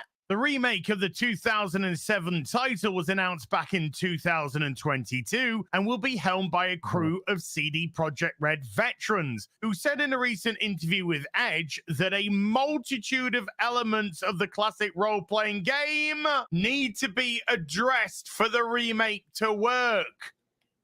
Don't you do it. Angry man, don't you do it. Current fucking day! Whoa. Let's not be premature. Let him cook. Like my sex life. Let's carry on for a bit. The CEO of the company, RoboCop, had worked on The Witcher 2 and The Witcher 3. However, he didn't work on the original game and said that, quote, bothered him, and he wanted a, quote, chance to give it the justice it deserves. Now, this to me is all sounding very positive indeed. Now taking charge of the remake, the CEO already has some ideas of what needs to be addressed, saying, first and foremost, we need an honest, down-to-earth analysis of which parts are simply bad, outdated, and need to be remade. This applies to features that simply don't hold up almost 2 decades later, such as visuals and other gameplay elements, but will also be highlighting the parts that are great, should be retained, and are direct key pillars that can't be discarded. Okay, so that's Everything that's been said here to me is absolutely on point. First and foremost, the person saying it has a proven track record, not just with The Witcher 2, but with The Witcher 3 as well. 2 absolutely phenomenal games. And there's no denying that the first game is exceedingly different than the sequels in terms of gameplay and how it's actually developed. Is the first game fun to play though? Like the click and point? Is it even fun to play? I don't think so, man. I can't recommend that to you. It's like if you really into the Witcher universe, okay, fine, give it a spin just for the sake of you experiencing the story. But in terms of the general gamer, I wouldn't. It's like there are so many other older retro titles if you want to go play those kinds of games. I wouldn't recommend Witcher 1. Okay, cool. Good to know. Let's continue. So modernizing the gameplay, modernizing the graphics, converting it to open world and such do seem like exceedingly good ideas for this remake of The Witcher. So with all of that said, angry man, what do you have to say now? Current fucking day! Fuck off! Wait, what? I'm really confused. Why? Oh, yeah. I'm also personally involved in a range of environmental, social, and governance initiatives, ESG for short. Yeah, ESG cuckboy. You see, the CEO of Rebel Wolves, I actually believe everything that he said. I think that he's looking at the game from a development perspective. He's looking at the gameplay. He's looking at the graphics. He's looking at how to tie the world together. He's looking at about how to deal with all of those mechanics. However, the people who actually own the license, CD Projekt Red, they have a very specific criteria now that they want to follow, which is ESG, DEI, DIE, because it will ultimately kill your company. And I can't help but feel they will have to abide by CD Projekt Red's doctrine. This approach reflects our identity and our values. Highly doubtful, but let's continue. No. It also takes into consideration the interests of our stakeholders identified in a relevance survey, which we carried out for the first time in 2021. Now we're getting somewhere closer to the truth. And would it surprise you, dear viewer, if I was to tell you that Vanguard was one of the stakeholders in CD Projekt Red? We all know about... Is that Vanguard, like the investment program? Not program, the investment company? Like, yeah, they're kind of like BlackRock too. So yeah, like Vanguard, BlackRock, State Street, all of that. Oh my god, dude. These people have their fucking dicks and everything. Yeah, but okay. Okay, I'll let him finish before I say what I think about those clips. All right. Yeah. Vanguard and BlackRock and alike, and they have a very specific idea about how they want you to think. You now make a point of that's an investment criteria for you. Well, behaviors are going to have to change, and this is one thing we're asking companies. You have to force behaviors, and at BlackRock we are forcing behaviors. Oh, please carry on, Adolf Fink. You know what we're doing internally is if you don't achieve these levels of impact, your compensation could be impacted. Okay, compensation such as loans, or maybe your stock price suddenly being tanked. You have to force behaviors, and if you don't force behaviors, whether it's gender or race or just any way you want to say the composition. I find it funny you're going to be he's a white guy saying that sounded suspiciously like a threat to me, but what do I know? Of course, this has got nothing to do with any sort of corporate extortion whatsoever. They just so happen to be invested in all of these companies, all of these industries, and seem to somehow dictate everything that goes on within them. Purely coincidental, I guess. This is why we do not shy away from confronting socially important topics in the stories we tell. And now it suddenly sounds like a hostage video. We're putting together reports for you. We're putting purple hair and pride flags all over our website, please. For God's sake, don't tank our stock. Together, we create a diverse and inclusive work environment of which we are very proud. Diversity is our strength. Look, I have absolutely no doubt that the CEO of Rebel Wolves really just wants to talk about the game, the mechanics, the changes that they want to make to it, to bring it more modern, not current day, more modern in the way that the game can be played. However, I don't think that CD Projekt Red want it to end there. I'm absolutely convinced that they will no doubt want to cram in messages that weren't acceptable back then, remove certain aspects because of it, and all that kind of palaver. They're too deep into this goddamn DIE, DEI, ESG horseshit. The gaming industry in the West is literally being held to ransom by hustler companies like Sweet Baby Inc., exploiting this whole ESG nonsense so they can make a quick buck off inclusion and diversity, all coming at the detriment of your video games. Their stink is already on God of War, Spider-Man 2, Alan Woke 2, and of course, the recent Suicide Cucks Kill the Justice League, which looks absolutely fucking pathetic. Legitimate creative people are being neutered by this social dog shit, which is being smeared over everything nowadays. Norse mythology, a bit too white, let's blackface it. Spider-Man, Peter Parker, bit too Caucasian for your liking, let him step aside, and Miles Morales, who's Miles Morales, can step in there. Alan Woke, Saga Anderson, well, unfortunately, that Scandinavian woman looked a bit too white. Let's blackface her as well. And of course, Suicide Cucks Kill the Justice League. Oh my goodness me. Are your heroes a bit too heroic? Don't worry, we'll kill them and piss on their bodies. Literally. Have you ever shoved anything in your own ass? Of course. Duh. And that's why so many people are finding their entertainment from the East, whether it be comics, i.e. manga, whether it be TV shows, movies. They're doing a lot better than things in the West right now because it's everywhere. And unfortunately, I also think it's going to be on the remake of The Witcher, whether or not Rebel Wolves want it there or not. I'll see you in the next video. You take care. Bye for now. Yeah, I didn't see, like, we couldn't, well, at least I wasn't looking in the right location then, right? Like finding out that there was. But no. How do you feel? How do you feel about it? I get his points in terms of the clips of that diversity guy, but I don't think that clip was pertaining to Witcher 1 remake per se. It's in terms of the supposed culture that they want for CD Projekt Red. So I don't necessarily think it's gonna permeate that much yet into Witcher 1. But yeah, I mean, we know these people. I could be wrong. I could be badly wrong. So I Yeah. can see that. Like, I can respect. I can respect that take because of after everything that went down.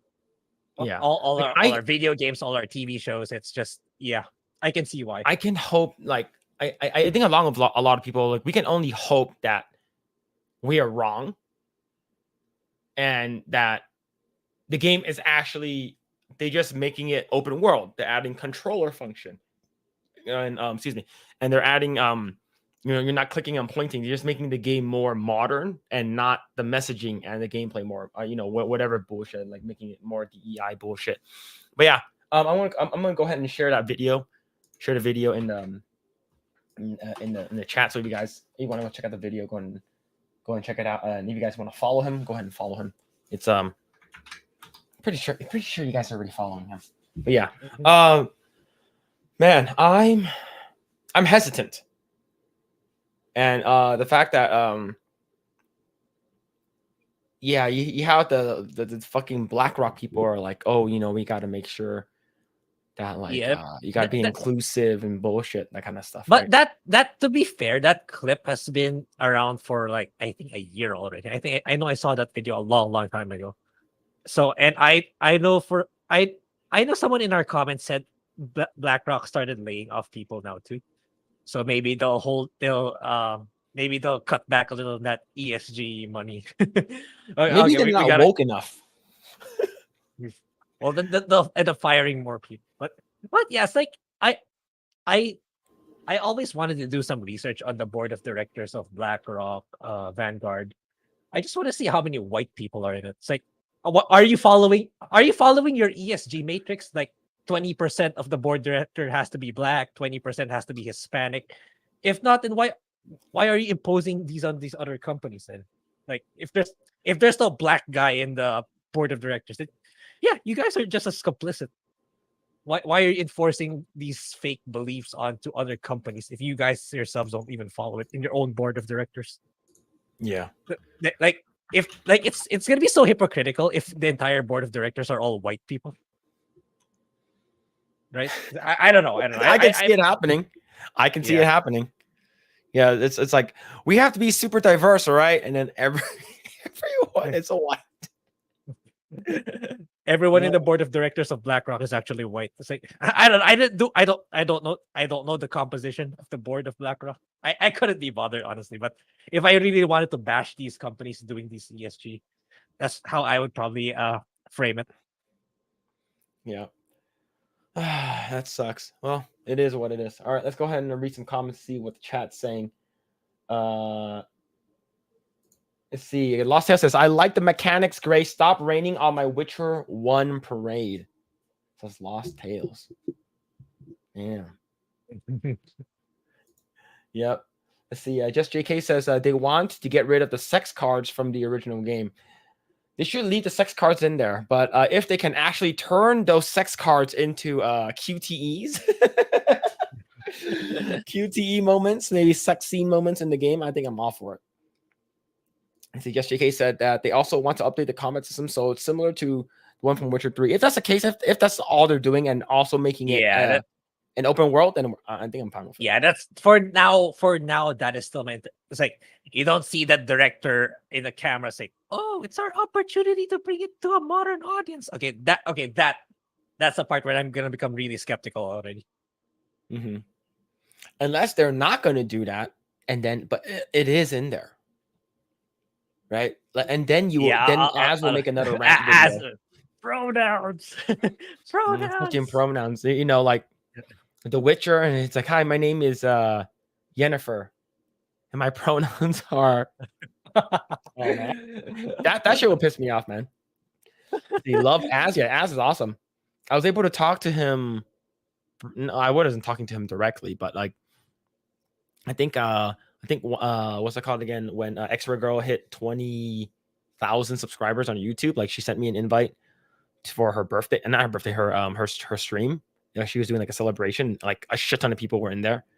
Like it was weird being in the same room with Az and Desperu, and it was definitely weird because it was just like, holy shit, It's funny is because like me and Az were at the bottom, and then Az would just sometimes just like look like this.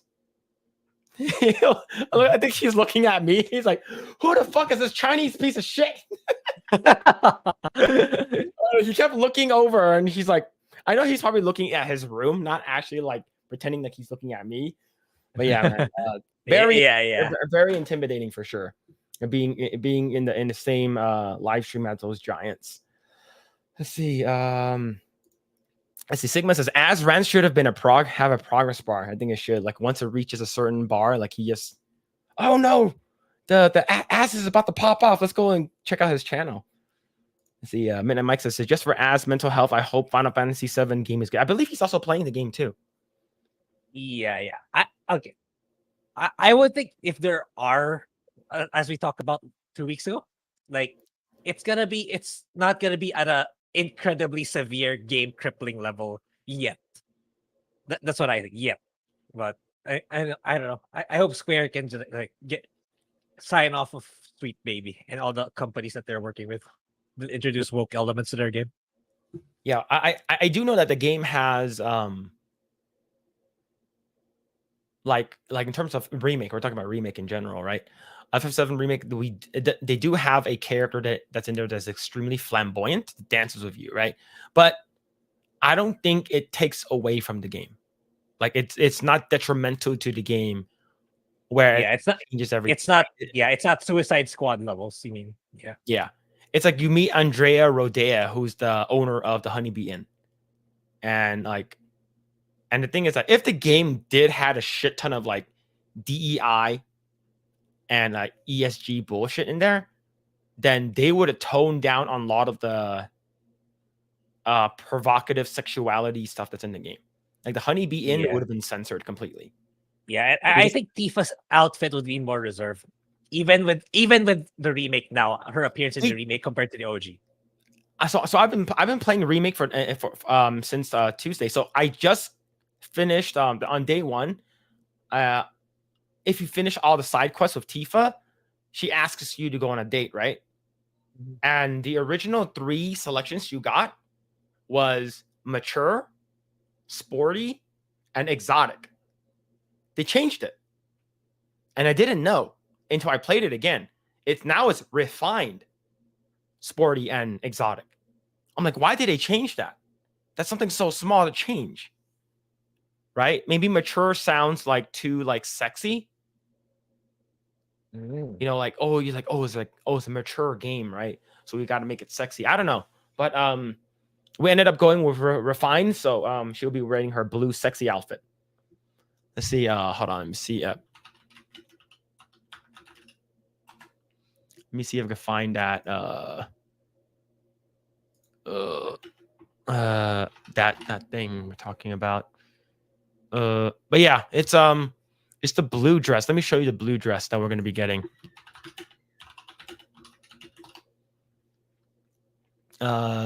Is this one right here? It's this one.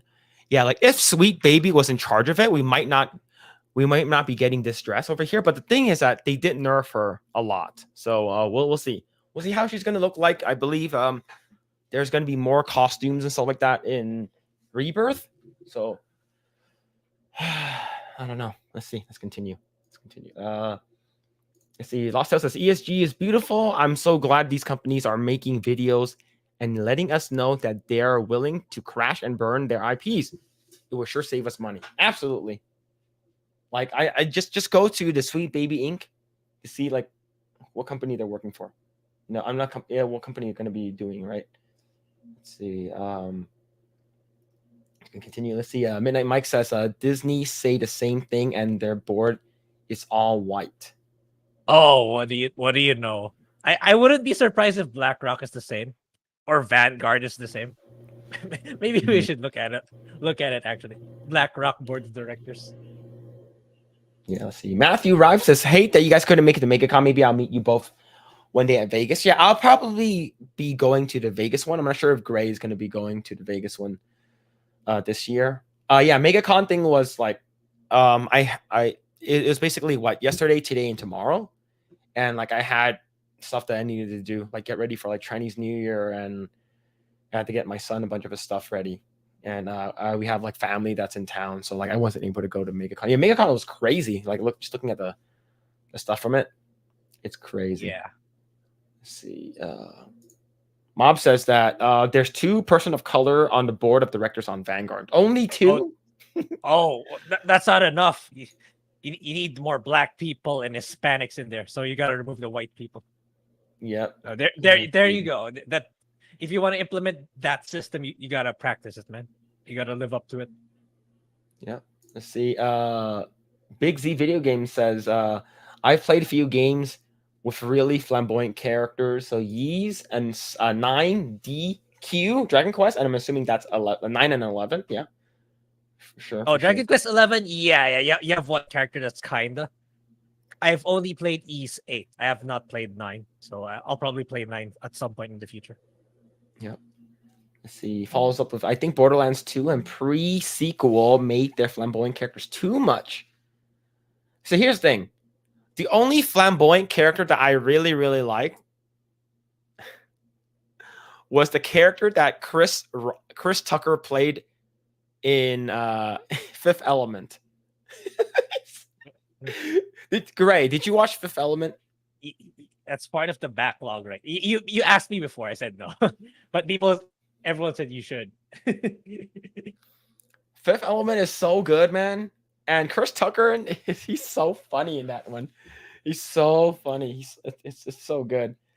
See, Matthew says, Grae, how is Persona 3? All right, this is going to be like a 30-minute rebuttal. I'm going to go take a break.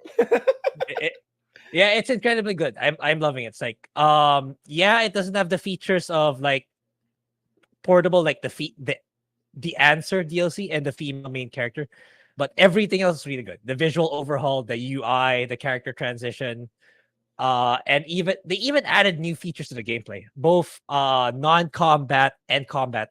I'll break it down in my personal channel when that video goes live, when I'm done playing. So yeah, if you're interested to know that, you can sub to my channel. I'll break everything down once the video goes live. But I am really loving it. Do not buy Suicide Squad. Buy Persona 3 Reload. Atlas deserves your money far more than Rocksteady, sadly. Yeah. Let's see. When did sexy become a negative phrase to these people? I think a lot of these fucking land whales somehow got a hold of positions, whether or not they're either a diversity hire or whatever it is, right? Like, affirmative action, you have to hire a fat fucker that has pink hair and that espouses the fucking ideology and dogma of the fucking LGBTQ or whatever it is. So they somehow sneak their way or wiggle their way into these companies that we love, and then they feel insecure about their own bodies, and they're like, we shouldn't sexualize characters, is because no one sexualizes me, so no one should be sexualized, right? I guarantee you, if these fat fucks get sexualized all the time, they wouldn't be so insecure with themselves where they don't want anyone to be sexualized, right? And that's the reason why a lot of video games, TV shows, movies, or whatever, they're trying to make it more reserved for these characters where they don't look like they're, I don't know, like super sexy or whatever. And that's how I feel. I think a lot of them are just like that. They're insecure of themselves, so they have to make everything around them feel and think the same way, right? I see Booming Bob says, Chinese New Year is basically my birthday. Nice, man. That's awesome. Yeah, Year of the Dragon. Yeah, Dragon, baby. I'm 88, so this is my year. Yep. See. He was fanboy and also straight. You're talking about Chris Tucker's character? Yeah, I love that character. He's awesome. You see, never played a Persona game. It is good. It is good. It was Phil who got me into it, actually, when he streamed Persona 5 on Twitch. Like, really? I thought you played Persona and Atlas games before. No, it was you. It was you. It's like, when you streamed Persona 5 the first time, it's like, oh wow, everything about this it's kind of my jam. So I tried it out myself. Then I loved 5. Then I backtracked to 3. Then I liked 3 more. Not that 5 is bad, but 3 is a lot better story and characters wise, and OST. It's like I even bought the digital deluxe edition for Reload just so I could get the OST. Yeah, I think I played like 12 hours of Persona 4 Golden Edition. Yeah, that was also good. I haven't finished it either, but I suspect that's the next one in the remake lineup for Atlas. If 3 does really well, which is looking like that's the case. I think they're gonna go for Persona 4 next. But Persona 4 is also good. All three of them have good gameplay, good story, and excellent soundtracks. They really stick to it really sticks in your head, especially 3. Yeah. Is it Persona? Yeah, Personas are great. Yeah, like the games are pretty good. Like I enjoyed it. Like I originally thought that it wasn't going to be my cup of tea. Like when I originally played, like when I played 4, I'm like, it's okay, you know. And then I played 5, which had Anne, and then there's a scene that she was in the bikini, and there was a scene that they were driving, and she was sweating in the car, and and then she was wearing a white shirt, and then it started to look like, she was in a wet t-shirt contest, and then was it Ryuji? Yeah, it was Ryuji. Yeah, Ryuji's like yeah, they're like, oh, this game's pretty good. Yeah, I like this game. Yeah, and it's a dating simulator too, which is awesome. Let's see. Jet Spitzer says, why is Persona 1 or 2 never mentioned? Because they're incredibly old back in the PS1 and PS2 era. Their OSTs isn't as catchy, but in terms of story, I think 1 and 2 they're the darkest of the bunch. So if they want to remake that, I think they have to be I think they have to be careful. I think especially in Persona 2, I believe like the main cast of characters, like they actually belong in some sort of cult, something like that. It's actually pretty dark compared to Persona 3 to 5. But yeah, if this Persona 3 does well, Persona 4, I think it's a no-brainer. It's gonna get the same treatment.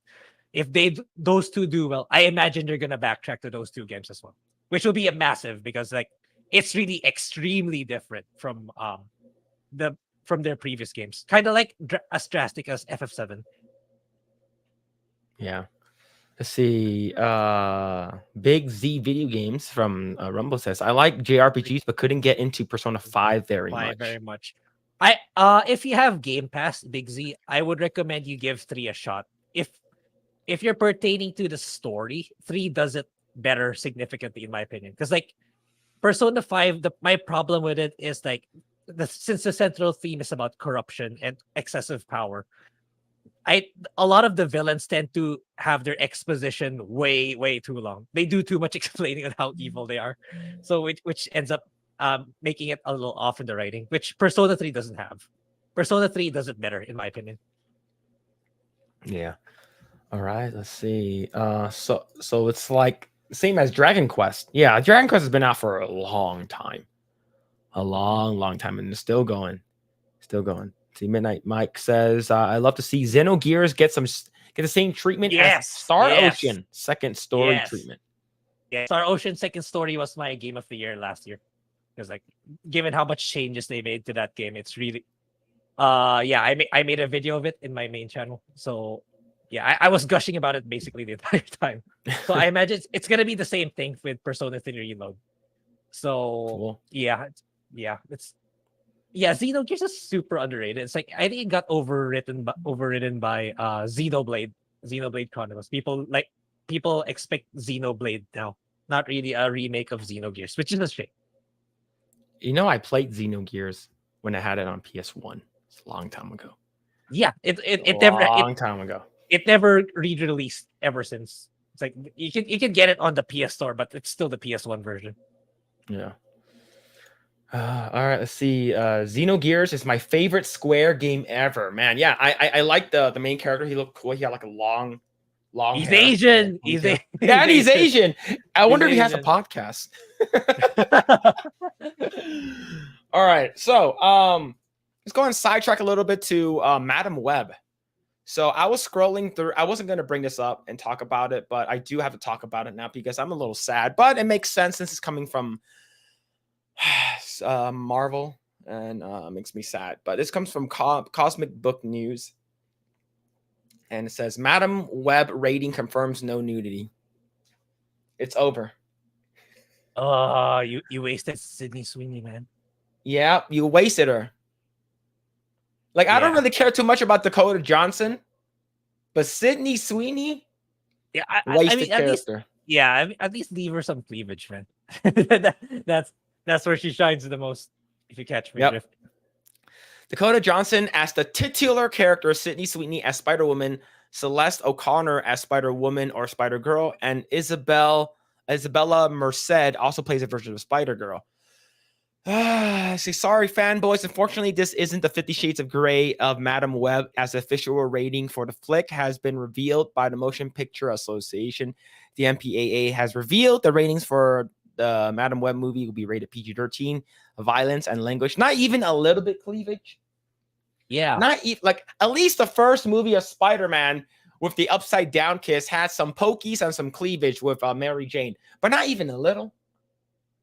Yeah, I mean they could easily just do the the usual cutout for women. So you cut out this part. Yeah, when in their costumes, because it's too hot, so they need to cool off. Yeah, heading to bed. Good night, good show, guys. Yo, take it easy. Big Z get video games. Take it easy, man. Have a good night. Yeah, thanks for the P3 tip too. All right, let's going back to this. Of course, the PG-13 rating means Dakota Johnson and Sydney Sweeney won't be shown in their birthday suits along with Celeste O'Connor and Isabella Merced. Sad. Yeah, wasted opportunity.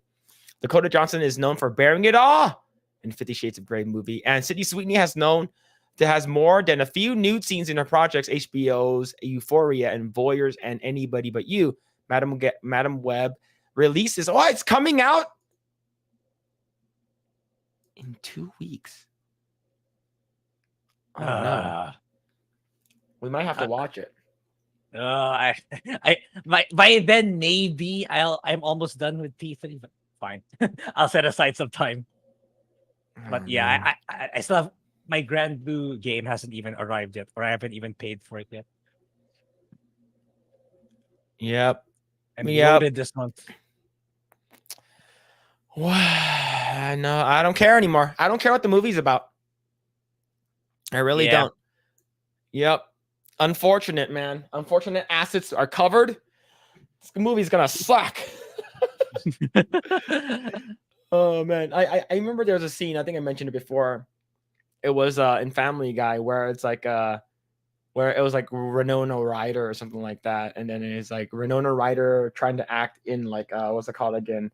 In in the 1800s. It's like Margaret, we have to do this. It's because it's very important to a family. And then Winona Ryder goes, yes, that's good. That's really good.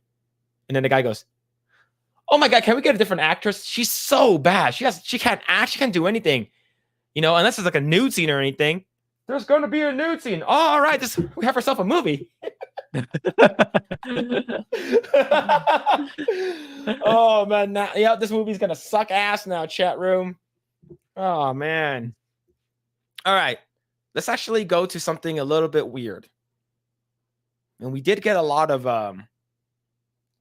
what's it called again? A lot of comments in one of our videos when we talked about it.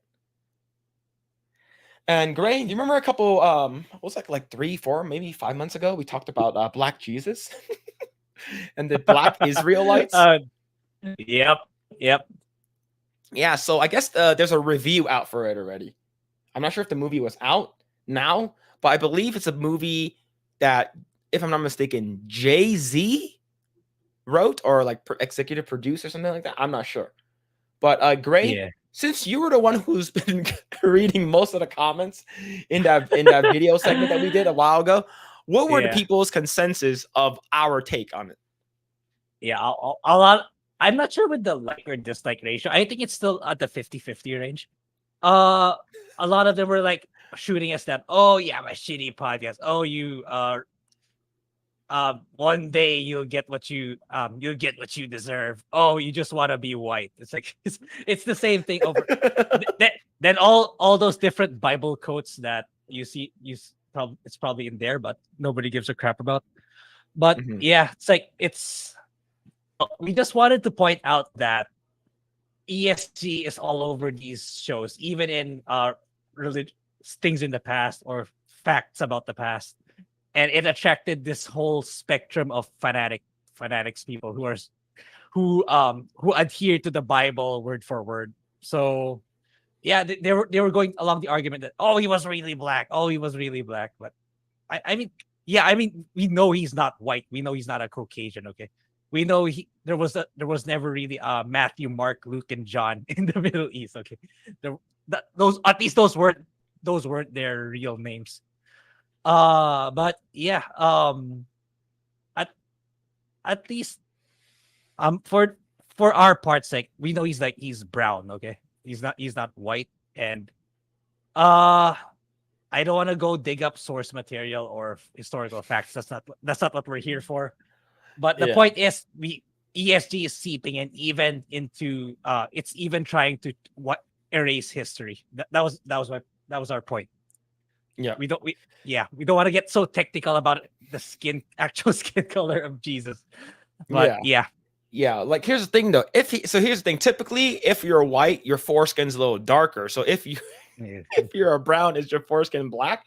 Like, I don't know. So let's go ahead and read this article. Comes to us from Bounding into Comics. The Book of Clarence review, a film that is very bit as racially divisive as it is blasphemous. Here we go. Several months ago, Jay-Z teamed up with The Harder They Fall director James Samuel.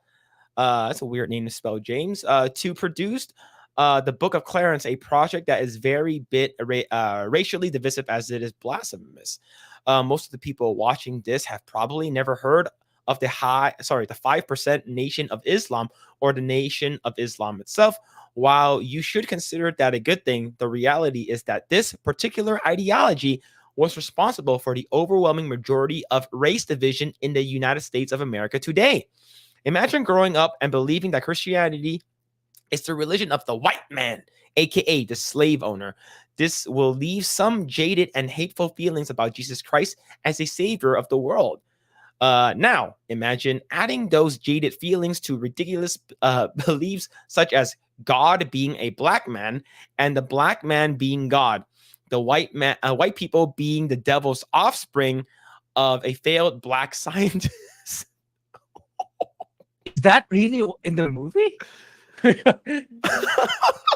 Holy What? What the?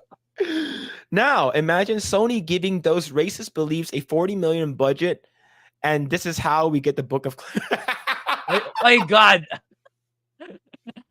This is what those people were fighting us for. Yeah. Those people in the comments say we should unalive ourselves and stuff like that. Oh man. Let's continue. Set in an alternate version of Jerusalem in 33 AD, where the overwhelming majority of the nation is black, the film is sitting around a weed-smoking drug dealer scammer named Clarence, who is desperate for money to pay off his debt, which is this guy, I'm assuming. One day, Clarence is in the presence of a figure in a region known as Jesus Christ. Instead of being humbled in the presence of his Messiah, Clarence grows jealous of his power. And as a result of his jealousy and unbelief, he decides to create a scam where he tells the people he is the true Messiah in order to give the people to give him money to get his way out of trouble. Clarence is committed to the scam until the people around him start suffering the consequences for his actions. It is very easy for a naive believer to think that this film has anything to do with biblical Christianity, and those people will be wrong. I get the they got screwed over. those people who were so aggressive on us, they got screwed over hard, man. Oh man. Yeah, So, it's like I was like, a part of me was feeling sympathetic for them because at least they get to see a movie where they feel they're represented. But yeah, sorry. Holy cow! This was what I was expecting. Oh man, let's continue. The Book of Clarence is a blasphemous film that holds nothing but contempt for the true believers of the Christian religion. If you are ignorant to the key elements of Christian doctrine, then you probably won't notice heresy, such as as denying the marriage of Mary and Joseph, changing the origin of Jezebel, and denying the Trinity altogether. This film amplifies the voices of organizations driving racial division in America right now, such as BLM, while going out of their way to portray the nation of Israel as a black nation. The writers were subversive enough to keep the Romans of this period as the white man, to portray the narrative of victim and oppressor. Wow. This is very divisive indeed. A narrative that even to this day, we see so many black Americans fall for. Yep, basically victim mentality, saying that the reason why everything is bad is because of white people. And I believe there's even this book, I forgot what is it from, maybe Ibram X. Kennedy or someone else, I'm not sure, but it's basically showing a white guy giving something to the black people, and then behind the tree where the white guy is, there's a tail, a devil's tail. So basically the white people are basically shown and illustrated as white devils, right? And that's brainwashing to a lot of people who believe in this kind of stuff, which is sad. The name Clarence comes from the founder of the 5% Nation of Islam, Clarence Edward, aka Clarence 13X, who was a cult leader in Harlem, New York, that taught heresy such as the God being a black man and knowledge being more important than faith. Long associated with the cult and religion, Jay-Z expounds a lot of those teachings into this movie. This is a film that seeks to take a baseball bat to the traditional beliefs of Christianity under the guise that white people are the ones who have corrupted history and the writings of the Bible. Oh man, and that's James McAvoy.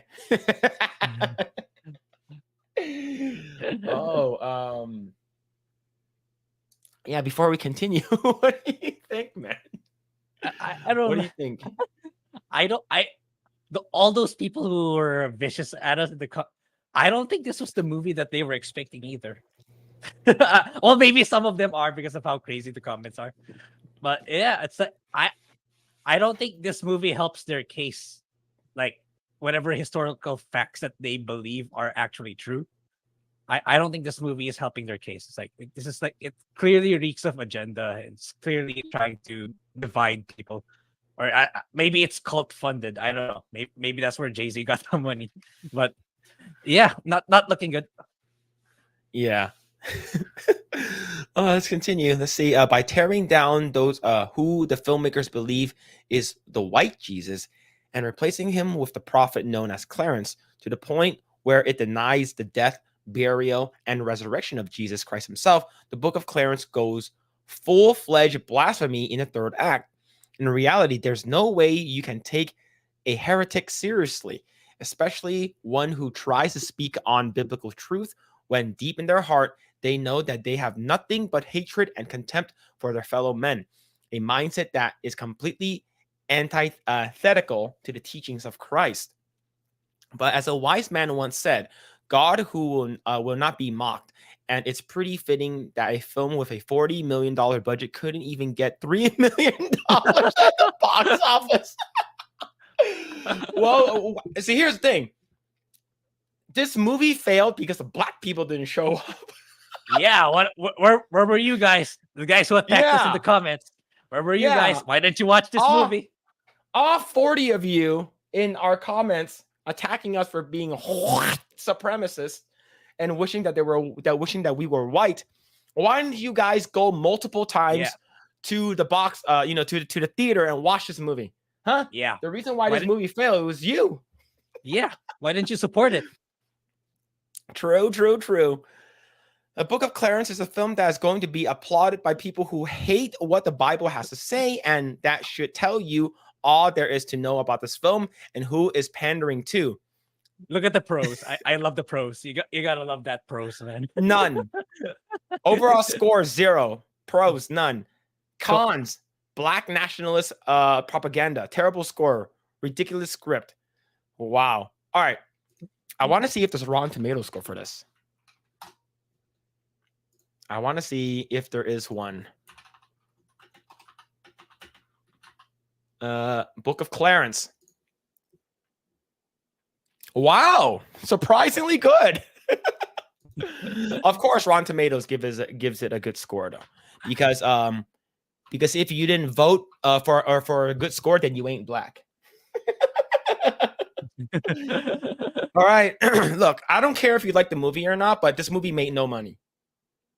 Yep. Right? Like you could have loved this movie. This movie could be the movie of the year for you guys. This movie could be the best movie ever. But if it makes no money, then are they going to blame the white man? Mm-hmm.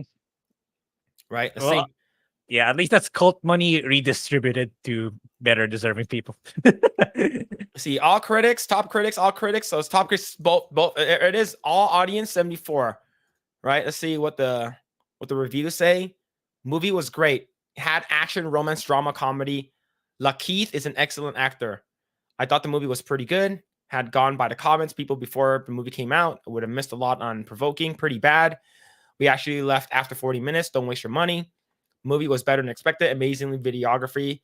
Content, worth watching again. The movie looks great, has a lot of style, but the story wasn't compelling. Didn't even get me invested in the characters. Clarence's motivation were simplistic. This is a legit review right here.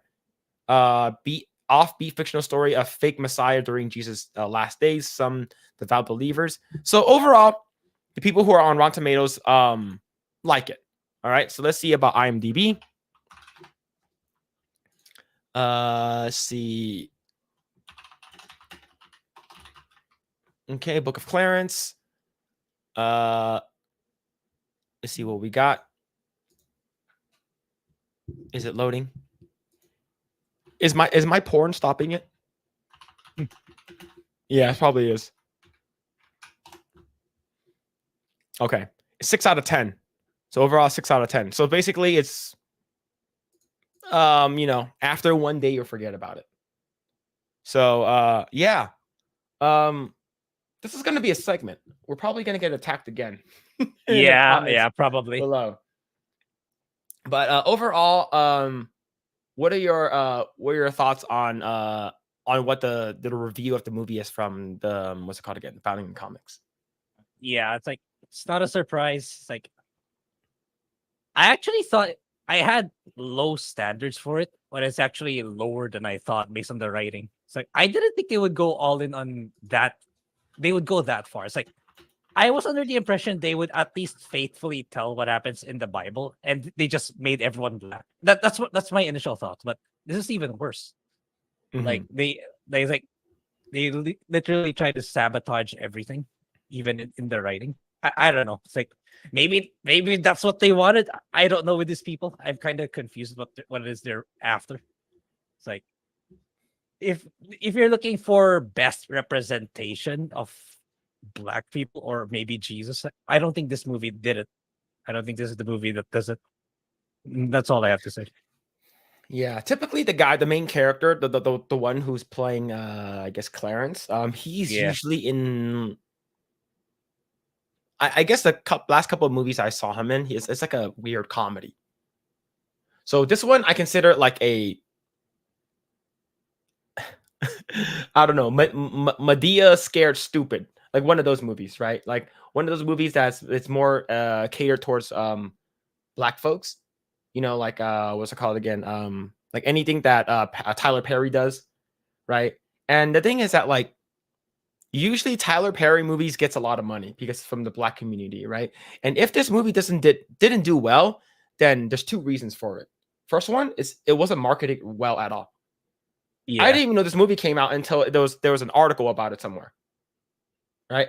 And like we didn't even know about it. It was not marketed well at all. Second, if the movie didn't do well because the movie sucked. Yeah. Right? It could be like a movie that could be a resurgence where it could be really, really, really good. But this movie came out like earlier last month. So yeah, and I'm looking at it right now. IGN gave it a 6 out of 10. It's only okay at best. Right? So like the thing is that like I'm not religious at all. And Grae, I'm not sure if you're a practicing like a Catholic or anything like that. Like in terms of religion and stuff like that, like a lot of people was considered this blasphemy, sacrilegious. Right? So yeah, I don't know. I I don't have much to say about it. I just think it's ridiculous. That's Yeah. about it. Yeah.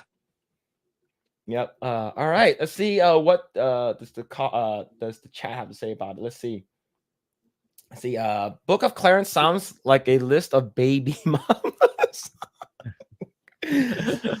See, the thing is, I'm not sure if if our audience is predominantly, Black, white, Asian, Puerto Rican, Chinese. I'm not sure what you guys are, but I'm pretty sure it's a mix of Black people, mix of Hawaiian, Asian, white people, right? So the thing is, like, I want to a lot of these reviewers I'm looking at, like, they're all from Black people. So I wonder if they're saying it's okay, and the movie barely got any like marketing budget, like it was a $40 million. So let's say maybe it needs to make around $75 million to make any money back after marketing and stuff like that, right? Yeah, So I don't know. and even if it was a really, let's say it's such a mind blowing movie, it's really good. It would have yielded the same results as Godzilla -1 or Sound of Freedom, but we didn't get. Oh that. yeah, no, but we didn't even know about it until Phil stumbled upon an article, and that's it. If we didn't see that article, we wouldn't be talking about it now. yeah. Like Godzilla -1 was all word of mouth. Yeah. Right. Sound of Freedom was all word of mouth. And then, of course, you get some people who are like thinking that it's right-wing propaganda and stuff like that, whatever it is. It's like, dude, you're talking about a movie that's talking about a real person saving kids from child trafficking. Like, how is that right-wing propaganda? Right. And then people are like, oh, the reason why Godzilla -1 did so well is because, because it's actually a good movie. Even my woke friends love the movie. It's a legit good movie. Right now, this one, if this movie was, like you said, really, really fucking good, we would hear people talking about it. Do you know why I hear that people really, really liked that I never watched? I had no idea what the fuck it was. RRR. People were saying that movie was fucking amazing. Right? I have never seen it. People I hear what's it called? Chris Gore and Neurotic. They're saying that it's like such a good movie that when they watched it. Like same thing with Godzilla. They say, oh, it's my movie of the year. I'm like, oh, really? Wow. You know what's crazy? Gary said that his his favorite things of 2023 movie of the year, Godzilla -1. And I think I mentioned this before. And his TV show of the year, One Piece, right? One Piece. What's the 2 common thing? Well, like I said before, it was from overseas. Nothing made here in the States. They were made somewhere else that's not in the West. What are you about to play, Phil? Where's Rebirth being developed? Where's Persona 3 being developed? Where was Persona 3 developed? Where was Grand Blue developed? I think they're all from one country. Yeah, Japan. Yep. Yeah, Japan and Korea, man, they're coming up. See, Empty Headed says the only way I'll accept a black god if it's Morgan Freeman. Hell yeah, actually, I'm okay with that. I'm okay with that too. Like, I think nobody had a problem with Morgan Freeman playing God in Bruce Almighty. Right? Like, no one, I love Morgan Freeman as God. He was awesome. Let's see. Capitano says, Sus, Mary, Yosef, Apostles, Saints, Archangels, and Dios. Is it Dios? Just. That means God. God in Tagalog. Jos. Oh, is it SUS? SUS is that I don't know. I don't know what sus. I read that as sus. You see, wait, God was black? Yeah, it is the first time I heard of it. Jacobs, if you okay, I'll look for the segment, and you take a look at the comments yourself of how angry people were in that segment. People were mad. We still get comments from time to time, even till this day. Yeah, we do. People were so angry about that. Yeah, let's see. It's me says if you. Yeah, go ahead. I'll post the segment. Yeah, go ahead. I'm just saying I'll post the segment in chat for people to enjoy reading the comments. Yeah. Let's see. It's me. If you think Jesus was white, you clearly don't understand the Bible and what part of the world he came from. Yeah, he's like a brown caramel skin color. He's people in Israel. He's from Jerusalem, and like he's from that part of the world. Then that means he's brown skinned. He's not black. I don't think he's black. Let's see. Sounds like it was made by Director X. Probably. I think so too. Actually. Let's see. Jet Spencer says blacks are the race with the highest percentage of professing Christians. Even black nationalists would dislike this. Yeah, and that's the reason why I think like a lot of people think that like what Hollywood comes out with is they think it as it's dogma. They think that it's like it's true and real. And I think people just need to like know it. Look, it's comedy. It's whatever it is. It's not real life, you know. These people have never researched the Bible and the historical accuracy of the text. The Dead Sea Scrolls proved that the text hadn't been altered. Yep. Like for me, I'm not religious at all. So like I have to take whatever you guys like, you know, whatever you guys, okay, yeah, sure. You know, whatever you guys say. Vex says the Book of Eli is a great Bible-based movie starring black man as the lead. They couldn't take that as a reference. Nope, they can't. It's not surprising since they hate Christianity. Yep. And I believe Christianity, I'm not sure if Christianity is the highest or the second highest religion right now. I think Muslim is number 1 or number 2. Yeah. They're pretty very high up there too. Yeah, absolutely. And Grae, do you know what's the most popular baby name in the world right now? The last time I checked. No. I imagine I believe it's Muhammad. What? Really? Let me double check. I don't want to get my sources wrong. Dang, man.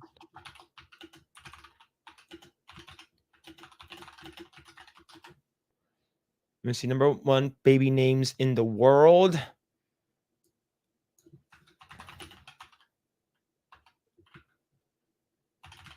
I think it's Muhammad.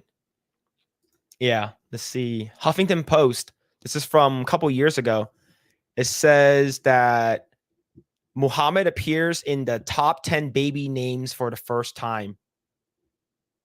Yeah, so you guess a lot of more people are going into the religion of a Muslim.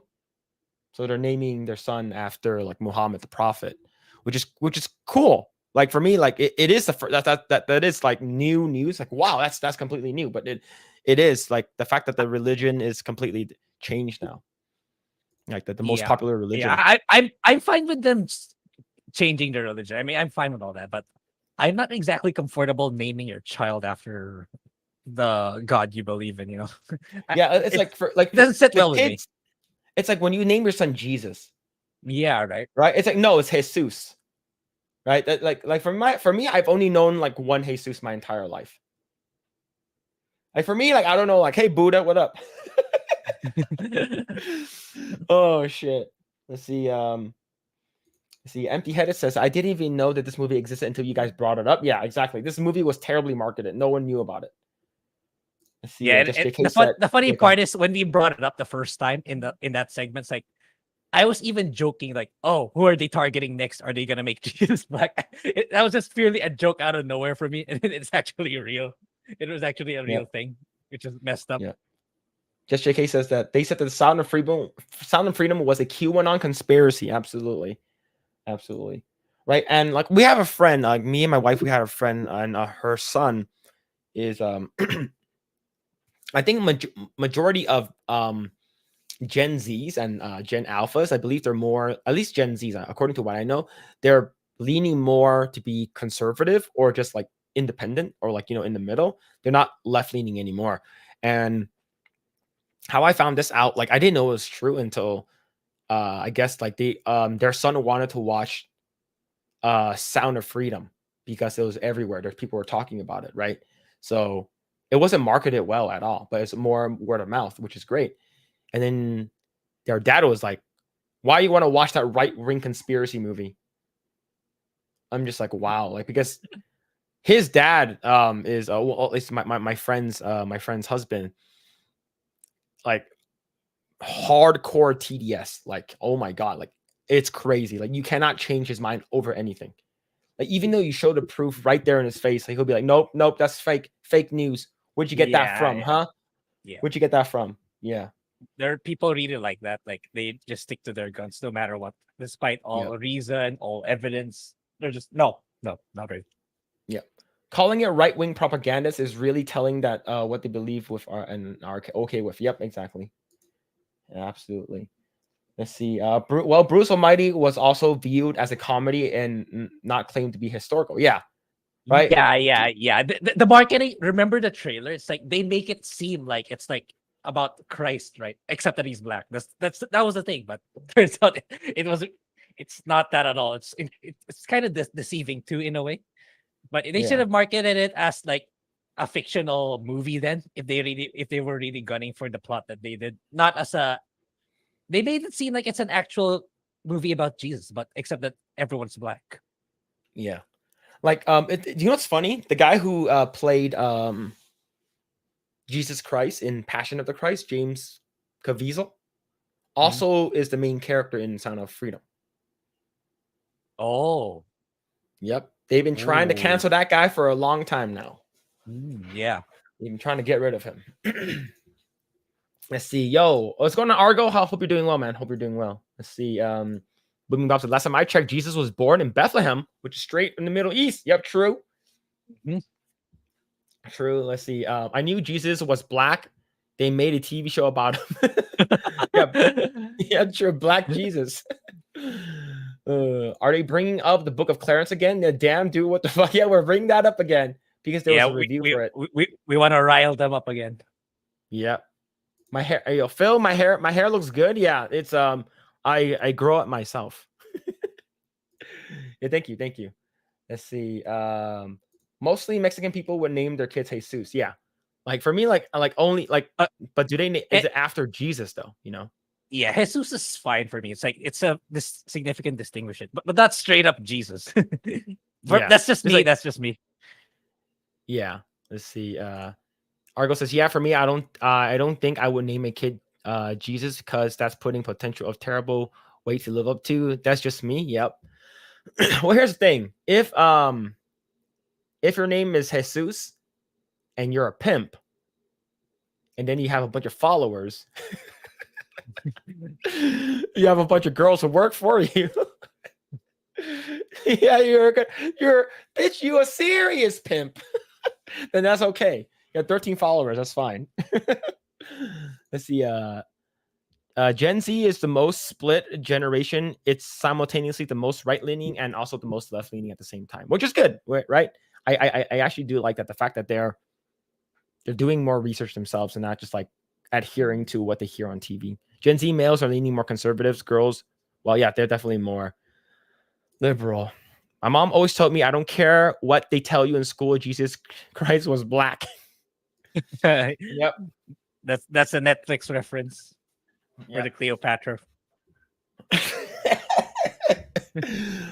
All right. I don't think I have I only have like one more thing to talk about. But Grae, if you wanna bring something up, you can. But this one might be short, it might be long. I'm not sure, depending on how down bad we talk about. I know that the Lost Tales is in the chat, so I know that he likes talking about down bad stuff. So, Grae, are you a fan of AI? That's a little subjective, but yeah, given I work for one, I generally am. Yeah, it depends to what extent, but so far I don't see AI as a drastic threat to even any of the industries. It's a threat for people who are not really competent in their jobs, but that's about it. All right. Now, are you a fan of AI art? I think some of them are the self-generated ones. I think they are okay. I think they're not the best for sure, 100%. It could use some polish, but if you let it generate on its own, if you don't really need that much a really good piece of art, you just need one like a template or a placeholder, then it's fine. Okay. Yeah, so the reason why I brought that up is that we talked about Taylor Swift last week. Yeah. And now I'm not sure if we could I'm not sure if we can still search up Taylor Swift. I'm gonna check it right now.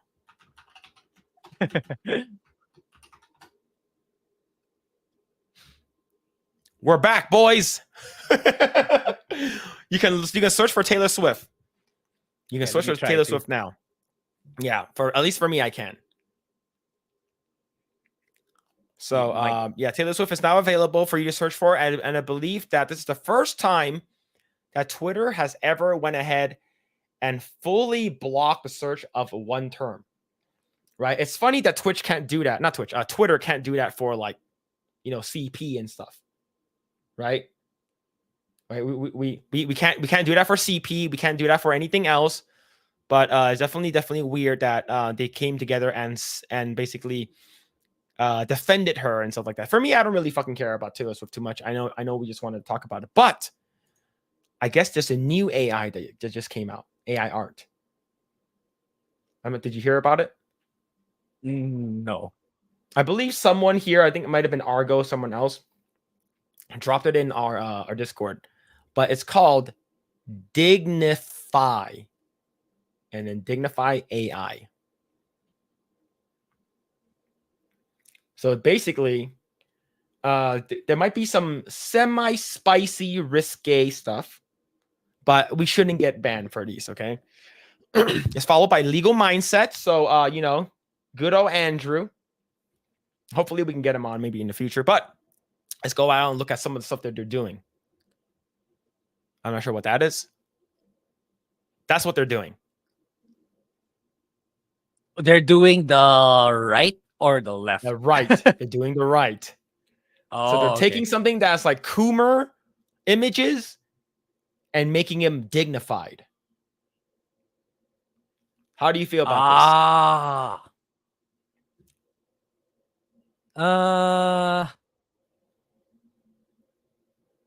Well, I don't know. It's a bit too preemptive in my opinion. They're going way out of their way. It's like if you don't want to consume the content, then just don't. You don't have to. Oh, you gotta cover up. You gotta cover up. It's like you don't. I don't know. It's just gonna further tell people to consume the content rather than encouraging them not to. If that's the goal of what this AI is. That's my opinion. It's like, yeah, it's like people eventually will. Yeah, I know. People eventually stop consuming it anyway. At least that's my opinion. It's like unless you have an addiction, then that's a problem. But it's like like as I said in the Taylor Swift segments, like it's just a momentarily sensation. Like now look, now you can search her again as we tried. You can search her again because it's only momentarily. It's like, yeah, it can be the pressure can be intense at first, especially for people on the receiving end. But just get off the internet. Just cut yourself off from social media for a while, and people will forget about it. There's always something new coming out every week, so people eventually forget about it. So I don't think this is necessary. The thing they're doing, like censoring, what you're gonna do that in all the porn sites available. You're gonna keep doing that. It's like I don't know. It feels a little weird, a little off. So I think this is funny, but at the same time, as a straight male, I hate it. yeah, for sure, man. It's like, but I need my Coomer content, chat. Yeah, it's just gonna make it worse. That's There's how I more. There's definitely more. Here we go. That's one. That's one. I think that's Alinity, right? The girl who like threw her cat. Oh, I don't know all her backstories, but yeah, I think that's Alinity.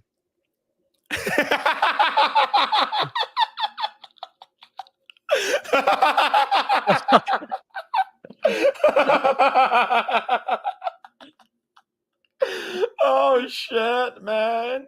Grae, do you know who this guy is? No, but I can imagine, but no. I want to know. No. Do you want me to send you the undignified version? I don't think so. No, I don't think so. I don't think. Oh shit, I'm dying, man.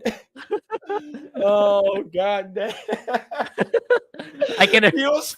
Look at the shadow next to his crotch. Oh man, but yeah, so they can't keep getting away with this. All right, so I think there's a couple more. Yeah, so this one over here, dignified AI. Here's this one. They actually blocked her. I mean, this girl blocked this account, which is pretty funny. And then yeah, so like there, and then there's like the one with like the butt later on, like her butt cheeks are hanging out, which is that one, right? But yeah, this is this stop on this one. I think this is funny, and I think this is look, I don't really care. I don't really care, but oh man, but so now so stuff like this, right? As a straight guy, I would want these to be covered up all the time. Yep. Agreed. Oh man. So yeah, so you so you're making these types of AI stuff, right? Oh shit. No, this is so funny. This is actually so funny. But yeah, I think when it comes down to AI, I think if you have it one way where you can turn someone who's not nude into nude, you should be able to do it vice versa, and you shouldn't be upset about it. It's because it's AI art, you know. It's and you're just covering them up, right? So maybe let's say if you're going out with Amaranth and you don't want you're bringing her home to your parents or something like that, and you don't want her to look like an e-girl, you use this app to cover her up. And then you're like, these are the dignified photos of her online, dad. You know, and you show your mom, show your dad all these stuff, right? And chat, if you want to bring this guy, home,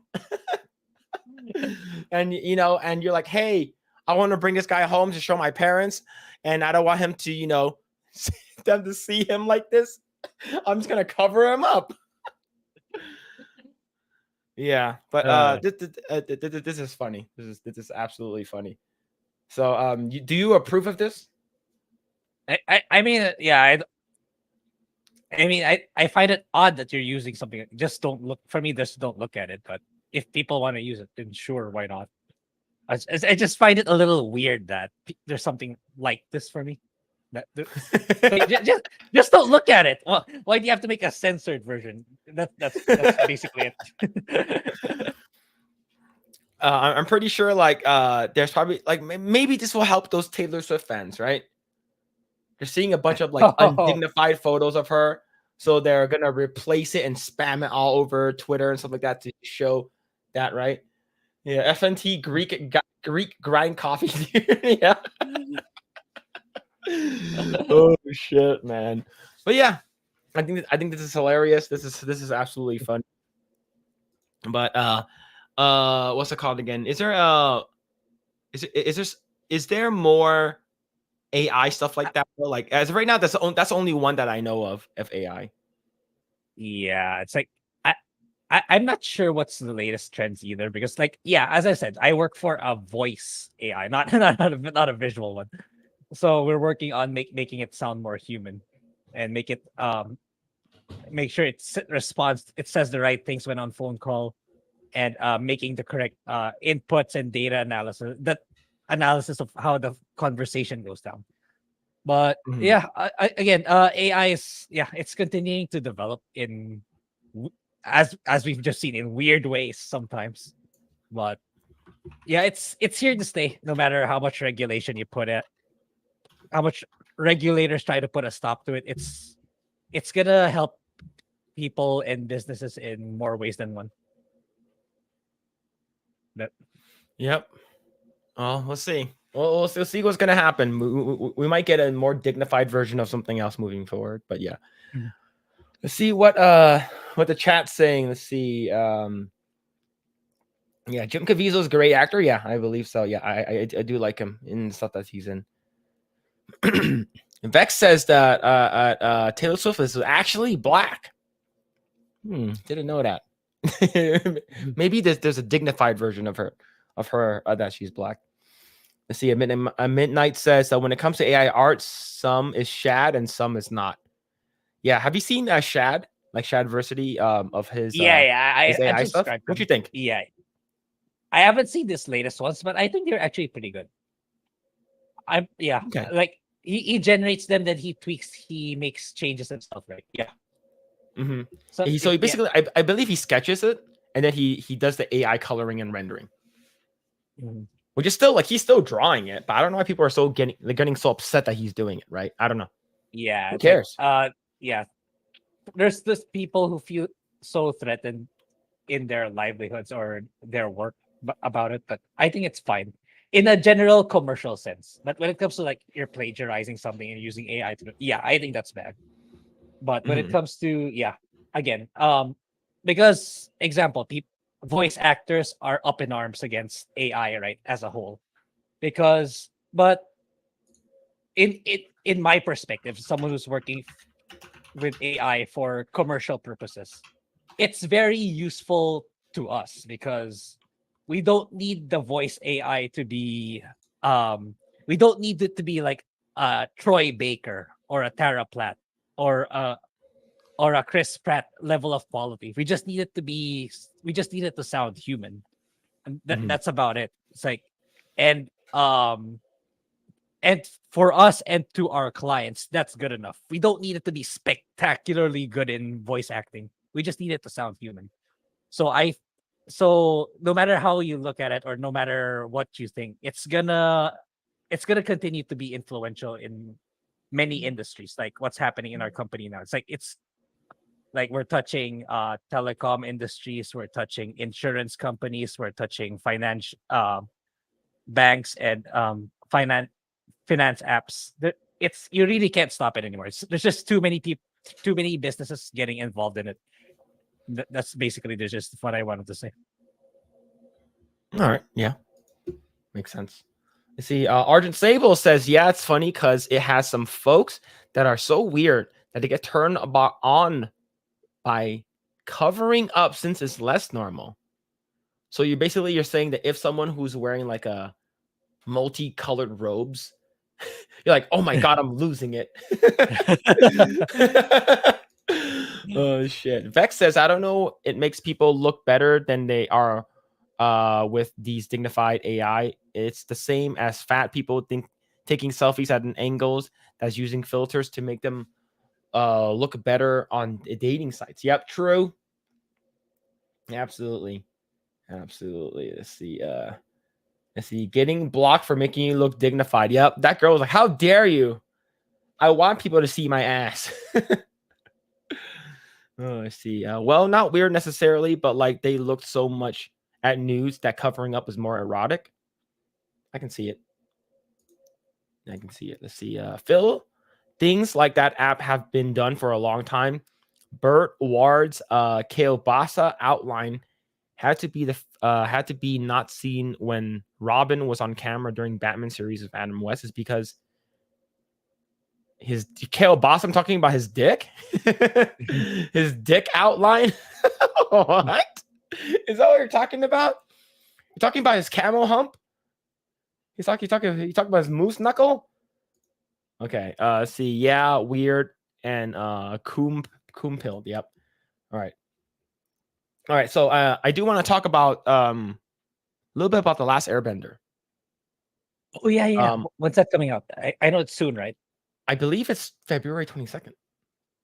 Okay, yeah, we're definitely getting into that. Yeah, for sure. So based off of the trailers that you've seen, what do you think about it? I actually think it looks okay. But then again, this is coming from someone who hasn't watched the actual anime. So I don't know the intricacies of the differences or if there's any controversies between the characters. I wouldn't know because I haven't watched it. So but I think in general it looks okay. I think it has the potential to be a One Piece too. All right. So for people in the chat, have you guys seen The Last Airbender? Like, have you? I think there are some things. Yeah, I think there's some things that hardcore Airbender fans have an issue with the Netflix version. So feel free to let us know. Oh, I see. Yeah, because I have no idea. But when I watch a trailer on my own on YouTube, I think it looks great. I could be wrong, but I think it looks great. Yo, take care, Mr. Reese. Have a good night, man. Take care. Let's see. So according to what I heard, like a lot of people really liked it, and I believe what's the other one? The part 2. The girl, I forgot what's her name already. Korra, Legend of Korra. People were like mixed, like they had mixed reviews upon it. So But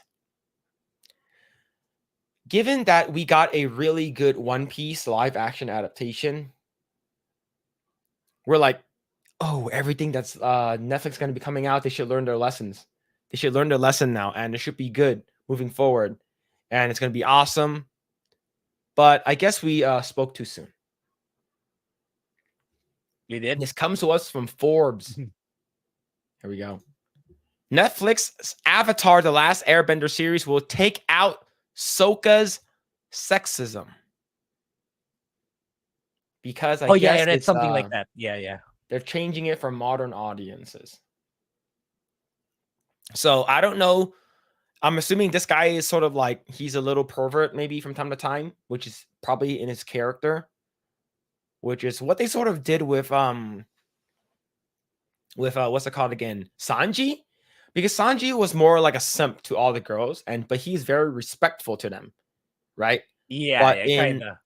in the live action, he sort of felt like he's just gives them more attention than the other characters. I think that's it, right? It's not too bad, but I'm not sure how the sexism for Sokka's character is going to be.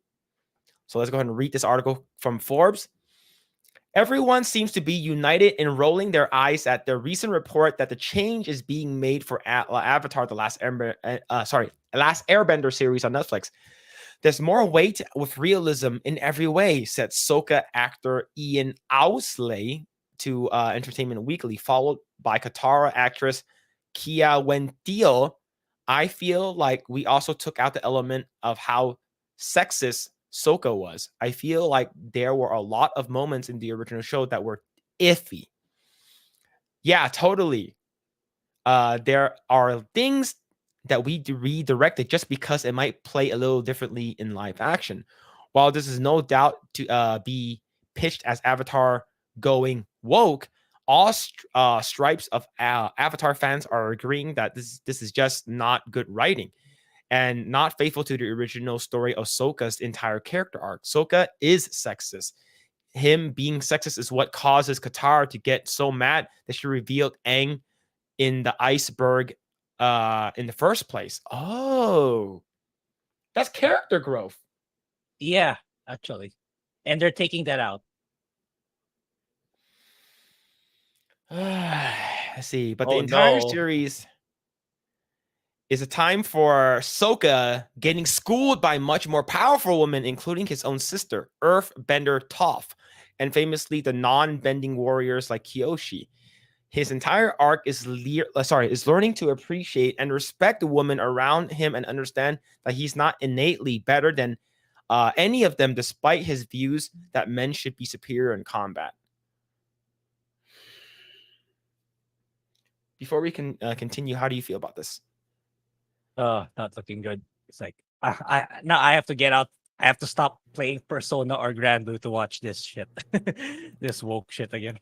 I have to go back to woke land. Oh man. The thing is that my wife really, really liked Avatar, like The Last Airbender. She loved it. Yeah. And like she, I think I showed her some of the screenshots. She was like, "Oh, this actually looks good." Yeah, it does. It does. She told me she paid to go watch the live action movie with M. Night Shyamalan. Oh, you paid for it? Oh shit!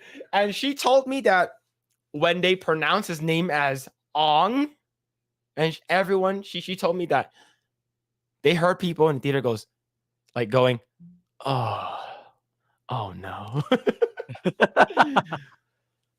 Because his name is pronounced Aang, right? Not Ong. Aang, yeah. Oh my god. Characters, even heroes, should be allowed to have flaws, even problematic ones.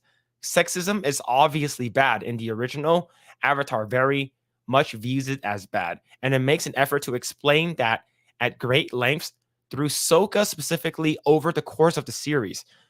Taking out this element of the character entirely, to what not attract Gen Z criticisms, misses the spirit and aims of the original. It's not making the series more palatable in 2024. It's just making it worse. If you are against sexism, you should agree that removing the storyline is doing more harm than good, given the reason. Damn, Who is Yes, this? exactly. Who's writing this? Yeah, This nailed person it. pretty pretty Oh, base in my opinion. Paul Tassi. Yeah, I follow him. He has a YouTube channel. I follow him. Paul Tassi? Yeah, he has a YouTube channel. He has a YouTube channel. This Like, guy, he talk- yeah, this guy is good. Yeah. That's good. He talks about video games. So I'm pretty sure you'll like him. You got to sub to him. Okay, I'll check him out. The show is already in the can and will be released in just 3 weeks on Netflix. We will see how Sokka's storyline plays out now, and my guess is that in general, he's going to have a kind of reduced role if they are removed his entire arc. And now fans are wondering that if this is such a severe deviation for his character, what else may have been changed from the beloved original? Yeah, exactly. Oh right. man. Right. So here's the thing. Imagine if you take out Mr. Roshi's sexism. Would that change his character? Absolutely. Because that's him, right? And like it gives here's the one thing that's pretty bad, in my opinion. In the American versions of like Dragon Ball Z, they try to tone down a lot of the sexism stuff for Master Roshi. Like this, but this one scene, I'm like, oh, Master Roshi has calmed down a bit. But even later on in the Boo saga, Android 18 and what's it called again? Android 18, her daughter, and I believe Bulma and Master Roshi were flying on this plane. And then I guess there was like some Dragon Ball like force damage or pushes the plane. And then like, and then Android 18 falls onto Master Roshi, and he's like,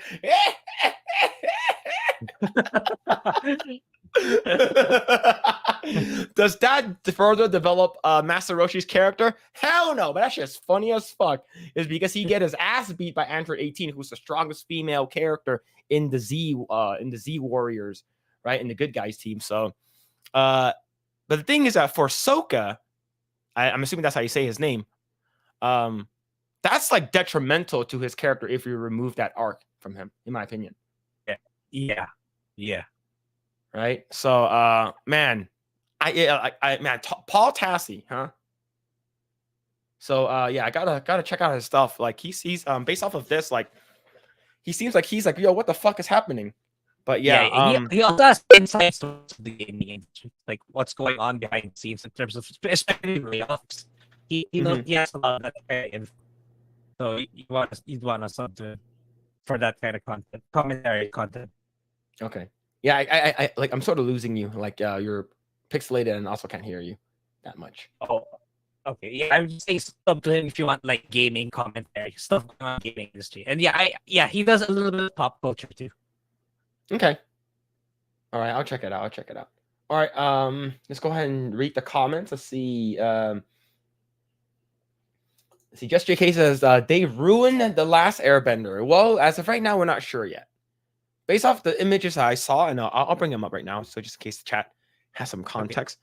Maybe it's probably not gonna be as good as One Piece, but at the same time, it's probably not gonna be as bad as Cowboy Bebop. Yeah, I'll say not as good. Definitely not as good, but not as bad, right? All right, so this is one of the photos. This is one of the promotional photos. Chat, what do you guys think about this? What do you guys think about this? This is Scarboy.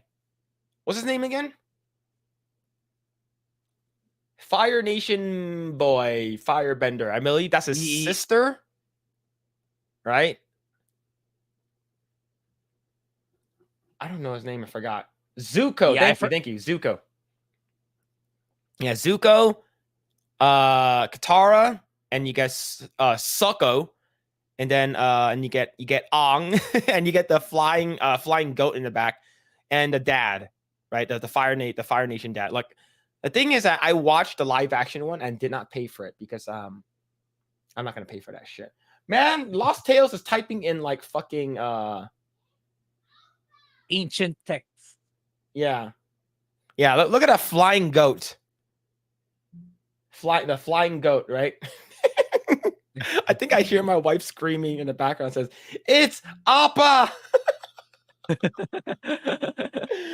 I hear her through my head, my little headbuds, my earbuds. But yeah, so let's see. I think it looks pretty good. Damn, this guy's jacked. He prepped for the show for sure. Yeah, unlike other characters, unlike other Unlike, people we know. Yeah, Robert Pattinson. Yeah. Let's see. All right, so we have to let me zoom in a little bit so we can see. All right. Looks pretty cool. That wolf, baboon wolf looking thing. I don't know how I feel about Zuko. He needs to grow his hair out. He looks stupid. I'm not sure that's how Zuko looks like back in the day. Yeah, I think he looked a bit. He looks a bit more feared. But yeah, this looks like a photo of like the past. So maybe that's why his demeanor, his facial expression is that way. Okay, so he's supposed to look like this. He grows his hair out later. Yeah. Then Okay. he's a lot. Yeah, I think he's more fierce in the present day. I think this is a clip of the past. Yeah. Okay. Look, it's a chocobo. It's a chocobo. That's a sister. I don't know who that is. Was it Azula? Okay. Gordon Cormier as Ang. My wife's favorite pronunciation of Ang. And then Arden Cho as June. And the costume is all right. So this one, this actually looks pretty good in according to how I see it. Like it looks like something I've seen before. Maria Zhang as Suki. Sorry, Suki. All right, and Sokka and Katara's Gran. And this is Jet. I don't know who that is. Is this the guy from Community? Looks The like Indian it, right? guy? Abed, Yeah. right? Abed. Yeah, Abed. Yeah, it looks like Abed.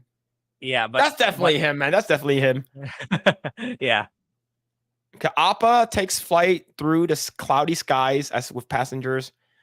All right, looks pretty decent. So he's basically the last airbender, and he's the one of a kind. He's the only one who can bend air. That's the story, right? Yeah. So that's why he's like super important. Looks decent. Looks decent enough. Like I have my reservations, just like One Piece, and One Piece blew my dick off. So I am definitely looking forward to it for sure. I know that Aang is a goofy character as well, so I want to see the more goofy side of him. Yeah. So I not get the so feeling- serious. Yeah.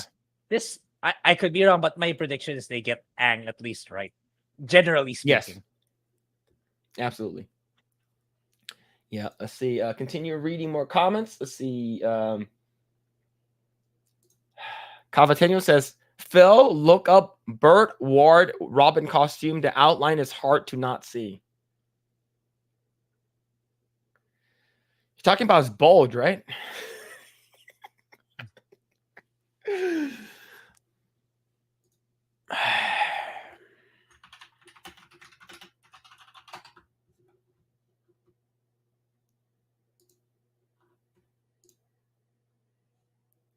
That's enough of that. That's enough of that. So Vex is one of the best cartoons ever. And the thing is that cartoon was from here in the US, which is really cool. I saw the show. That's my childhood. Okay. Let's see. There is no war in Ba Sing Se. Is that how you say it? I'm not sure. Let's see. One Piece creator was involved in the Netflix adaptation. Airbender creator said, fuck this shit, I'm out. Is that true? If that's true, that's a huge red flag. Yeah, That's that's actually really bad. Yeah. Okay. Yeah, it's like if season 1 will probably be decent at best, then it's gonna go the path of The Witcher. If that's true. Man. Because me and my wife, we both watched the live action One Piece. And she liked it too. She's like, yeah, it's good. It's really good. So let's see. I want to see. Let's see. Is it Sidgernex? It says creators of the show left the project for the reason which is red flag. So it's okay. Ooh. Okay, I want to see if this is true. Let's see. All right, let's see if it's true. Airbender. Okay, this is from Newsweek. And it says Avatar: The Last Airbender, why the creators left the Netflix reboot. Oh no, okay. Oh man. Michael Dante DiMatrino and Brian Brian have announced that they are both leaving the Netflix live action after prolonged creative differences between the streaming service and the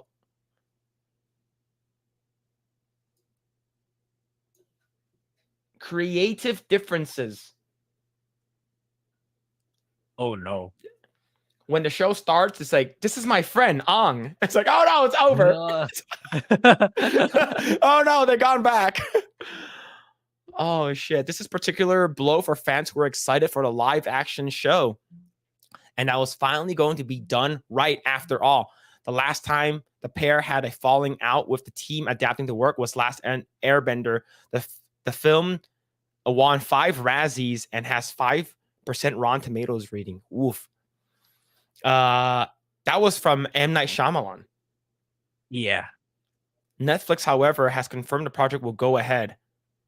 After the co-creator released an Instagram post and blog revealing why they left the project, the streamer released a statement saying, we have complete respect and admiration for Michael and Brian and the story that they created in the Avatar animated series. Although they have chosen to depart the live action project, we are confident in the creative team and their adaptation. In a post of his personal blog titled An Open Letter to Avatar Fans in June of this year, so I'm assuming this is last year's, and in 2 years of development to work with Brian, and I made a difficult decision to leave the project. I'm sure many of you understandably want to know more and will ask me questions in the comments here on subsequent posts, live streams, in-person encounters, and everywhere else. I wish I could explain things in greater detail, but the above statement is really all I have to say about the matter. Oh, man. Let's see. In a joint announcement for next series, we are committed to honoring our vision for this retelling and supporting us on creating the series. As we expressed how excited we were for the opportunity to be at the helm. Unfortunately, things did not go as hoped. It could be like one of the things could be the Sokka thing, right? Removing the sexism from his character. That could be one of many things. And he wrote on Instagram, when Netflix brought me on board to run the series alongside Mike 2 years ago, they made a very public promise to support our vision. Unfortunately, there was no follow through on that promise. Later, he slammed what he called negative and unsupportive environment. Oh, whoa. Yeah. It's going to suck. It's gonna walk the path. Yeah, it's at best it's gonna be a Witcher season 1. Okay, it's pretty much okay. But when they go to season 2, yeah, that's when they're gonna go woke ballistic. They're gonna go. Yeah, they're gonna drop all the woke bombs in season 2. Yep. The most incidentally used as his background piece of concept art, the Last Airbender series showing the sky bison Appa so far was the only glimpse that we've given to the team's vision for the show. The Martrino and so Brian and Mike, I'm assuming those are the creators, blog and Instagram posts provide a fascinating insight into not just behind the scenes of Avatar live action project, which has faced a number of delays in its production process, but also how Netflix deals with creatives. This comes to numbers of weeks after Michaela Cole revealed she turned down a $1 million offer from the streamer for her show I May Destroy You when they refused to give her any percentage of the copyright for her own show. Speaking to Vulture, the writer said that when she offered to take 50% of the copyright, Netflix executive emailed her, Michaela, ? I just want you to know that I'm really proud of you. You're doing the right thing. Cole said of this, she said those words to me, and I finally realized I'm not crazy. This is crazy. So far, Netflix has now announced who will be taking over for showrunner. But this article was written written last year. Yeah, in August. No, written 2020. So this has been 4 years ago. Oh, this is a very old article. Yeah, it's a lot older than I would have thought it's sometime last year. Yeah, But no, yeah. this is 2020. Mm. So the thing is that I thought they were removed recently. If Yeah, it's been yeah, 4 years now, then a lot of things could have changed. yeah. Oh yeah. This is. Oh, I'm not so sure. no. I'm not so sure anymore. Oh no, dude. Oh man, that's crazy. See, Vex says that his sexist lines were funny in the show. I think he made a joke in the first 10 minutes of the show that they want to remove. We'll see. Callie says sexism. He wasn't even that simpy. He liked girls, but what teenage boy isn't? If they're trans or gay, they might make him gay. He could be gay with Ong, or he might be a furry and want to have sex with Appa. Who knows? They can change everything now. Argent Sable says he starts out more prejudiced to what women can do, but it's mostly portrayed as him being insecure about his own weakness. He grows as a character over the series in his confidence and his prejudice. That's really good character development. Why would the fuck would they remove that? Right? If you want to show, like the article, like Paul Tassi said, if you want to show that sexism is bad, leave it in there. Leave it in there. Like, fuck it, right? Yeah, it sucks that they would take that out. Exactly. There was a live action movie. You say M. Night Shyamalan did it? Quit dreaming. No, that shit fucking sucked, man. The M. Night Shyamalan one? Holy shit, I think it was awful. I should probably watch it. Yeah, you should do it. You should do it, man. You did one for Mario. The fact that this one is coming out soon, you doing this, it just makes perfect sense.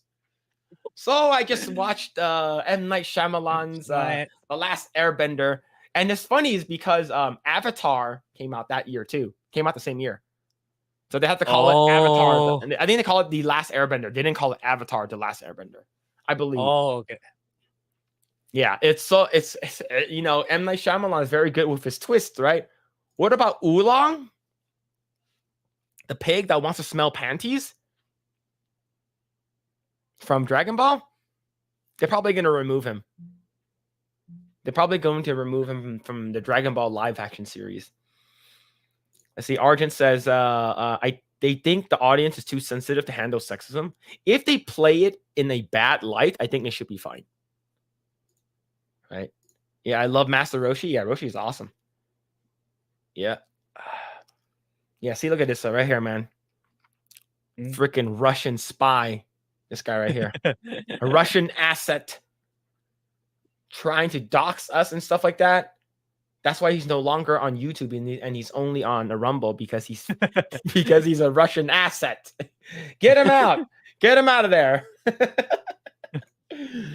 I didn't even watch Avatar, but I've been seeing the changes they made. It's wild. Also, I left for a while. Yeah. See, you mispronounced Sokka. Is it Sokka or Soka? I don't know how to pronounce it. Let's see. Competition says that poster follows a diagram Chris Gore showed in the film thread. Yep. Basically. See, Midnight Mike says, never been a fan of adaptations in general. If I like the thing, I would just refer to the source material and be happy with that. I believe that's what they said with something with Avatar as well. I believe the show writers, if I'm not mistaken, they said that, well, we're gonna do what we're gonna do. And if you don't like it, go watch the original. I'm not sure it was for if that was for this or for something else, but a lot of people in Hollywood are basically saying that.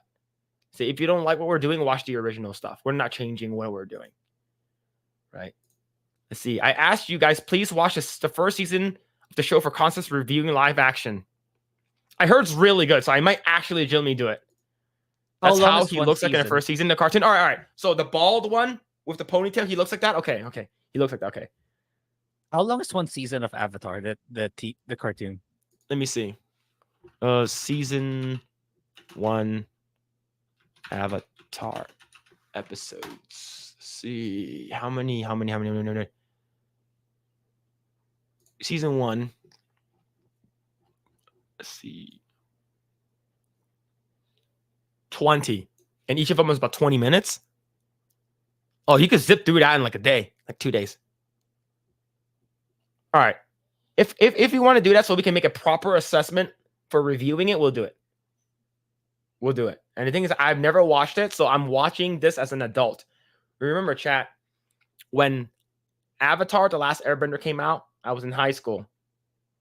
Yeah. And I was a part of the Pussy Hunting Brigade.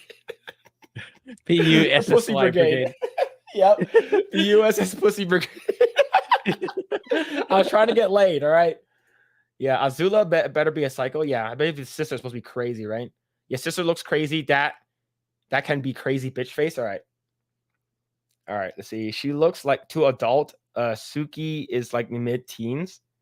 Okay. Cabbage Man? Who's Cabbage Man? I wonder if it's on Netflix. I'll check if the cartoon is on Netflix. If it is, yeah, we probably watch it. Yeah. He's the last airbender, but he's also the avatar, which means that he can use all the elements. Okay. So I know that's why like people want to kill him or get rid of him or whatever, right? Oh, the show was animated by Korea. It is. Okay. It'll be convenient for me to watch. Okay. I'll probably do it. Okay. Yeah, like I know a lot of the Nickelodeon shows and the Cartoon Network shows and Warner Brothers are all like basically shipped off to Korea to do because they do better animation. And if I'm up for it, I'll do the M Night the movie. Do the M Night Shyamalan one, dude. Oh my god.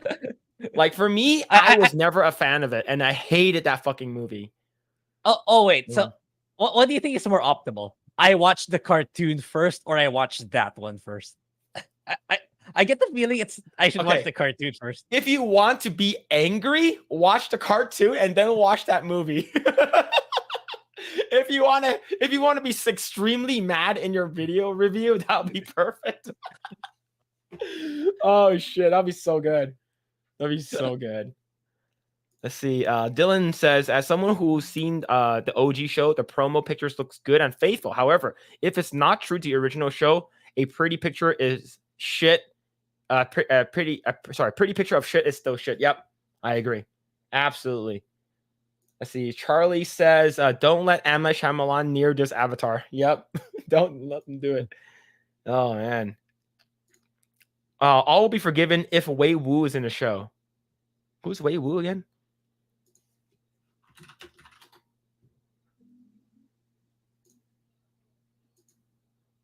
Is it I don't know who Wei Wu is. Is she hot? Is he hot? I don't know who that is. I don't know either. Let's see. However, the creators were also the ones who were pushing stuff into Korra, like making Korra lesbian and other things. Yeah, Korra was like super freaking like OP, right? Oh, okay. I'm kind of mixed now. If you guys are saying that, it's like if it's the creators are pushing the woke stuff. So we don't know if it's actually a good thing or a bad thing if they were booted from the Netflix show. Well, at least they're not like freaking Kitase, saying that, oh, what we made back then was actually bad. So like we need to change it up for the, the rebirth and remake. So we'll see. We'll see what happens with the show. We hope it's good. We hope it's like One Piece live action. Yo, what's going on, Keely? Hope you're doing well. What's happening? Let's see. Let's continue. Correct me if I'm wrong, but didn't the OG creators leaving let the team to start their own Avatar studio? I'm not sure. I don't know too much about it. That's the thing. You might be correct. You might be correct. I know there's an Avatar video game made by GameMill, the same makers of Gollum and Rise of Kong. Oh no. I know there's an Avatar video game made by them. Yep. See, I think Avatar Studio was announced a year after. Oh, I see. You see, I remember hearing this story from Clownfish TV when it broke. So Azula and Ty Lee are probably going to be gay. Like, maybe. Danny says the creators leaving might be a good thing. I suspect they have become that's woke what I'm saying. since Avatar was on TV. That's kind of what I registered when you read the comments. Maybe it's actually a good thing more than a bad thing. Yeah. I heard like Korra started off good and it became bad, but I always heard that it was really, really good. It's better than the original. From all my woke friends, they said, "Oh my god, Korra is so good." Yeah, Aang was a piece of shit, anyways. I was like, "What?" Yeah, Korra was a little woke. Okay, yeah, makes sense. See, however, the director in an interview said his son warned against changes, but I think we won him over. We'll see. Let's see. That's not Russian. I don't know. I can't read. Phillip, it's a meme in the fan base, but there's no live action movie based off the one line from season 2. There is no war in Ba Sing Se. So that's a meme. Okay, because I heard about that before. I heard that quote before. Thank you so much. So it's kind of like the meme of Terminator. There are only 2 Terminator movies, something like that. Yeah. Oh, it's Arabic. Oh, it's Hebrew. Okay, it's Hebrew. Okay. All right. Let's see. Yeah, we'll watch it on Netflix. We'll watch it on Netflix. Let's see. When I watched the trailer, it felt like I was watching the animated show. Damn. So there's a lot of positivity on it. All right. Well, I'm having. Okay. I'm not. Yeah. Go ahead, Grae. Yeah. So it's like, okay, based on everything we've gathered just in this past 20 minutes, I'll hope that it's good. That's it. We don't, because like it's such a mixed bag whether the team behind it's planning to make it good or making it woke as fuck. So let's just I'll just leave it at I hope it can be as good as at least close to One Piece, live action One Piece. Yeah, I really hope, because if that's the case, we're gonna see like in all its glory. Because I've seen some animations from like the last season of The Last Airbender. Holy shit, that thing looks fucking good. Like they jump off a mountain and everything. I'm like, damn, this looks amazing. So I'm looking forward to that. Let's see. Wash the trash first. So here's the thing. What's better content, right? Is it you loving something and then watching something that sucks? Or you watching something that sucks and then you're like, yeah, this movie's not that great. But I think in terms of making into a video, like a review video, I think watching the good stuff and then watching the shitty stuff afterwards. I think that's the more effective video too. I actually think that's the more effective video too. Yep, see you're here. Watch the movie first, you'll be less disappointed. Yep. You see, 50 Shades of Grayson with the 199 says Eggroll. Nice haircut, Phil. Thank you. Appreciate the kind words for my haircut. Wei Wu on X. Oh my god, I know. Okay, that one. That Wei Wu. Grae, do you know who that is? No idea. Okay. Can you show it, or do I have to search? I can show it, but I cannot say what she says. You can read it. I can read. So, do you know who the Hodge twins are? Do I?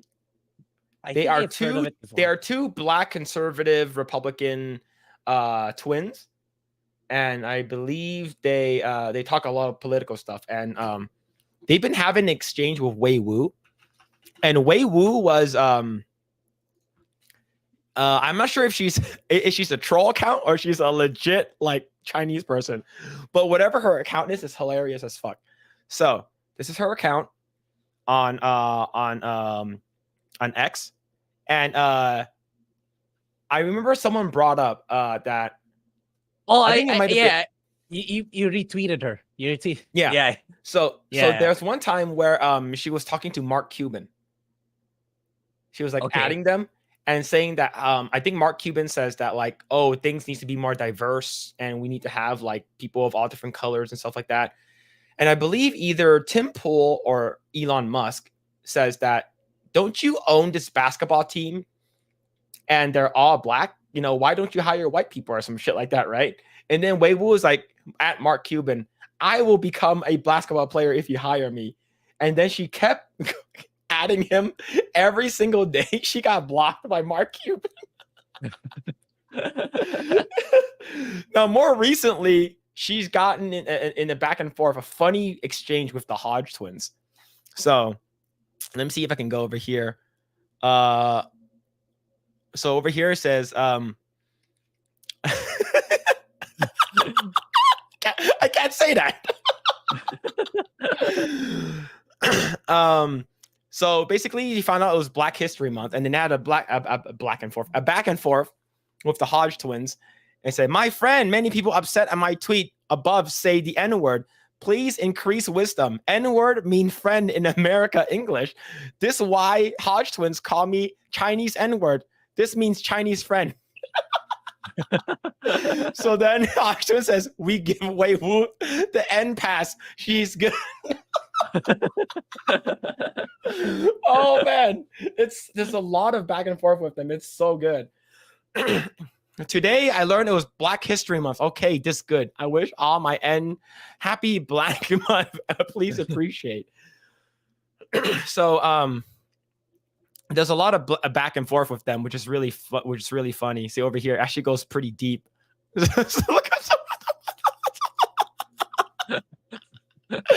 Oh man. Oh, here it is. Let's say, it's the first one. Hello, Mark Cuba. Unblock me. I have much wisdom to share you. I teach you profound knowledge. Please respect authority. Unblock now. I appreciate.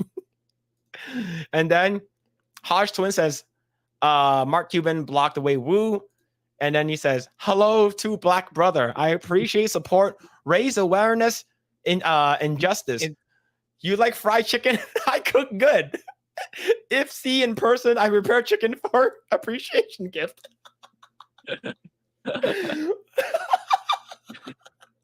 Oh shit, man. Yeah, it feels like it's a troll. It feels like it's a troll account. I don't. Is it? I don't know if it is, but if it is, it's amazing. Yeah. Here's the next one. Hodge Twin says fried chicken, watermelon, and grape soda. Thank you, Chinese friend. And some damn hot sauce. You get the redheaded libertarians. This is wholesome and quality content I'm here for. And then we continue. It's like, hello, my two Black brother. I appreciate suggestion recipe, but I'm honor. I give honest answer. Watermelon chicken together, most disgust taste. Maybe I fry rice and fried chicken. More tasteful. I do not know grape soda. Cannot offer. Please appreciate wise offer. Hello, my Chinese N-word. Eat watermelon after eat fried chicken. Then we wash down with grape soda. Oh shit, man.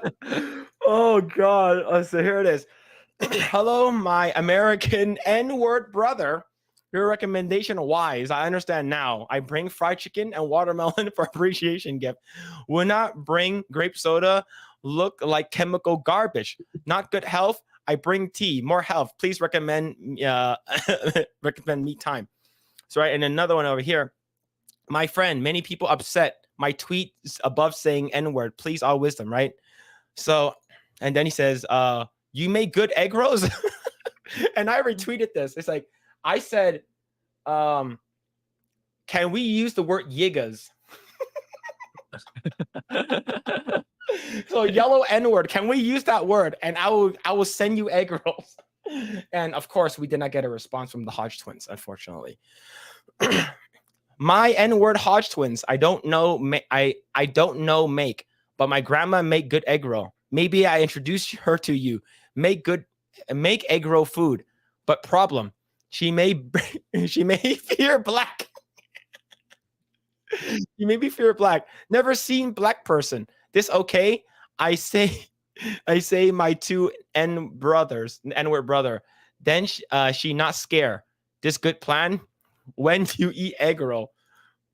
My Chinese N-word. Tell your grandma we some nice N-word. No need fear. Well, we like egg roll with sweet and spicy sauce. Yeah, what are you gonna say? No, I was just reading it along. But yeah, it has to be a troll account. It's so good. This is so good, man.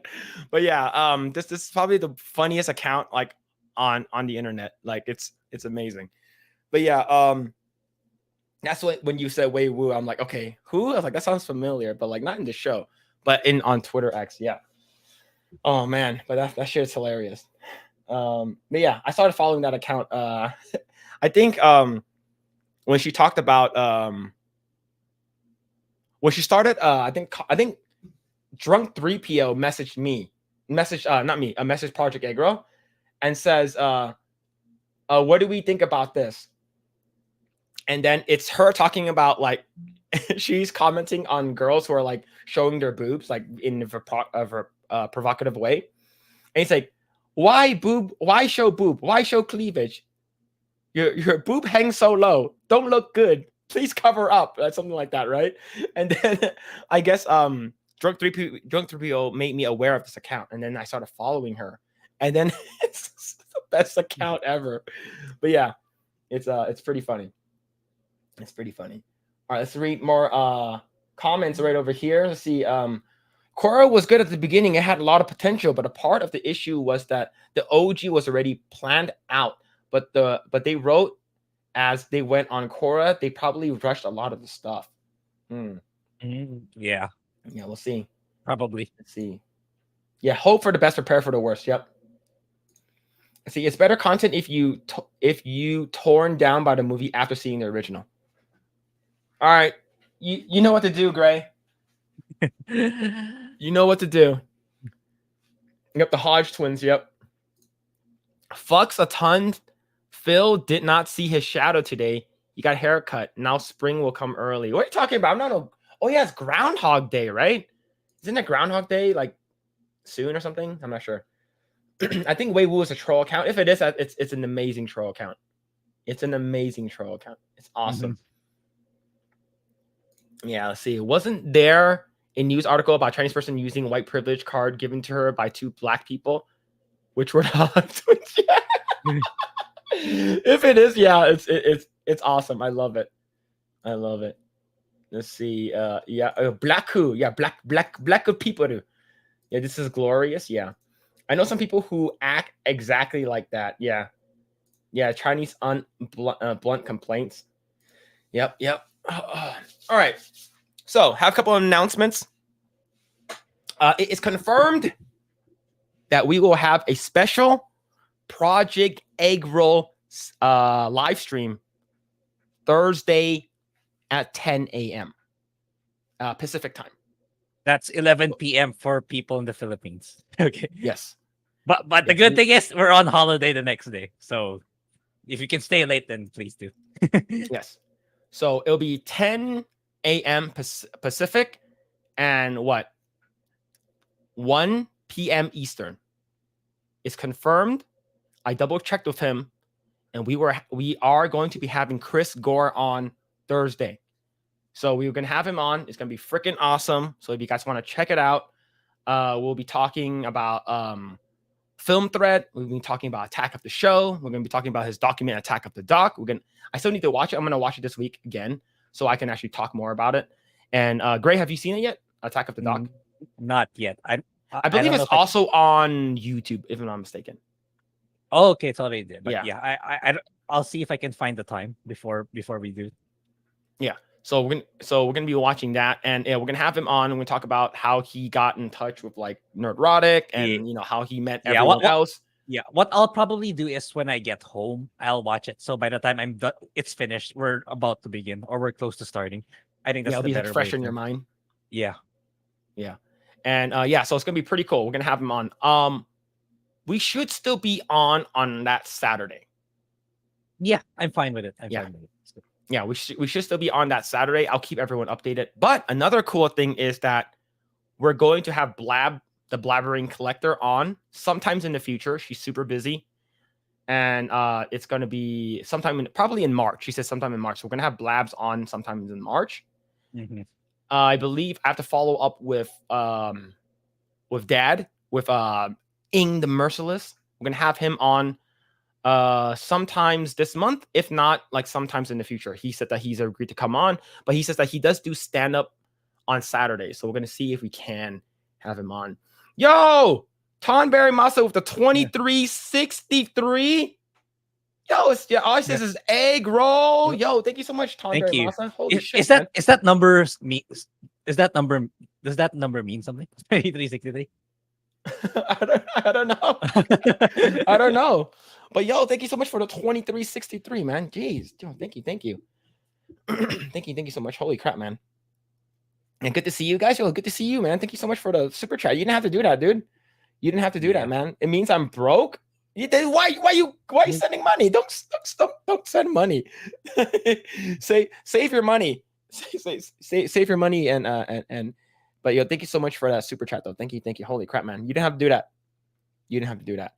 And let's see. Yeah, appreciate it, dude. I appreciate it. Another thing is that we are confirmed to get Comics Division on as well. Yeah, I saw that one too. Yeah. Yeah, so I reached out to Comics Division and I was like, hey man, would you want to come on? He says that he would love to come on. That'll be awesome. He says that he's gonna be busy the next couple of weeks, so he said that he can't come on until the later half of February. So Okay. so we're gonna have okay. So yeah, we also have we're pushing through on the 20th or the 21st? 20th and 21st. Yeah, we're officially booked for that thing. So might as well just say it. Okay. I think it should be okay. We are going to be on Side Scrollers on February 20th and 21st for people in Asia. Oh, he replied. There it is. Dad, Ing the Merciless says might have to be March after South by Southwest. Okay, no worries. Okay. No worries. So I know you're busy. Okay. So all right, cool. Yeah. Cool. Yeah, and who's gonna be in Side Scrolls? It's gonna be Blabs, Craig, Craig, and us, Melanie, right? And Melanie Mac. Woo. So it's gonna be all 5 of us. Yeah. Melanie Mac. So she yeah, so she's spicy. So hopefully she doesn't say the F word. But we're on Craig's. We're on Side Scrollers. We should be good. Yeah. We're on Side Scrollers. She's not coming on our show, but yeah. What's it called again? I believe that is set right now so we're for sure having Chris Gore's gonna be coming in 5 days, and I took that day off so like make sure like I had enough time. I know that we might have him on for like an hour and a half depending on how busy he is. I'll probably talk to him more this week.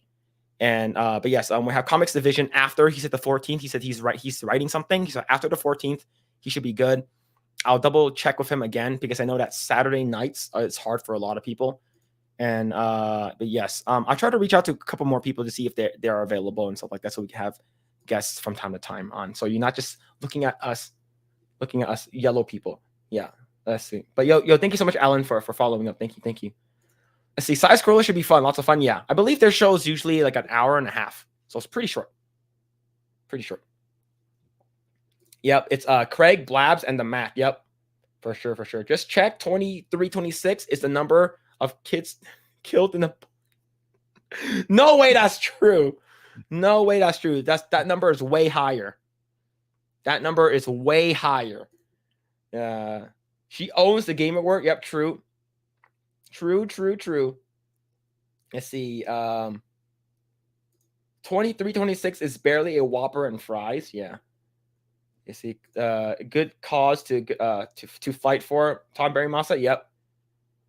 Just check it. Okay. All right, cool. But other than that, I don't think we have anything else. I reached out to Dan Vask.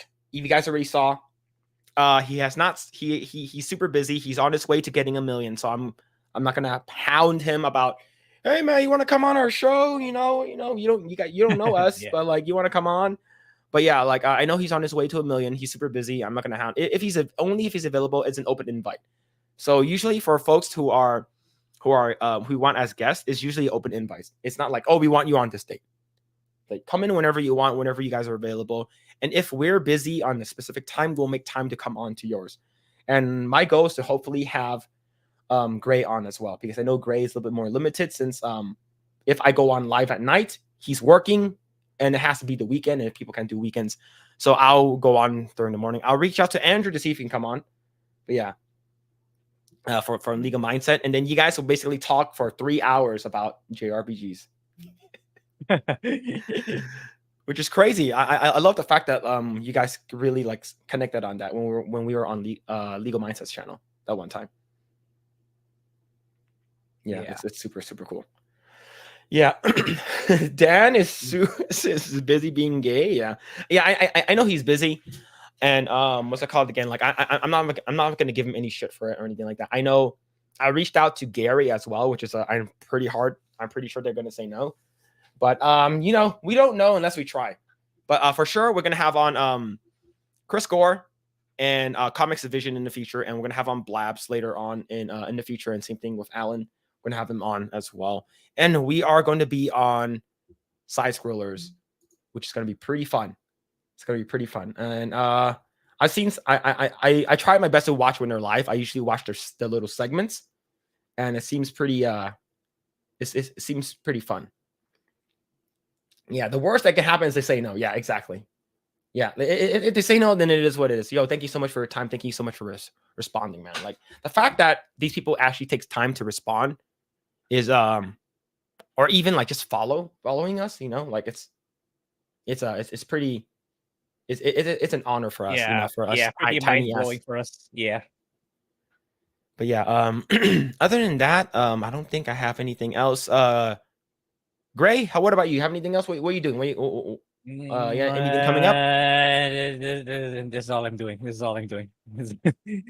That's it. I'll be here for a while and then other game. So yeah, my last video is probably Mafia. If you guys haven't seen it, that video did surprisingly well, actually, to my surprise. But yeah, I'll start watching. Okay, what I'll do with the Avatar thing is, since one episode is like 20 minutes, I'll since I make it to office very early, I'll probably watch what do you call this? Watch one episode before the start of my work shift every day. So I should make it before the premiere on Netflix. I should at bare minimum I should have watched at least the season 1 of Avatar the cartoon.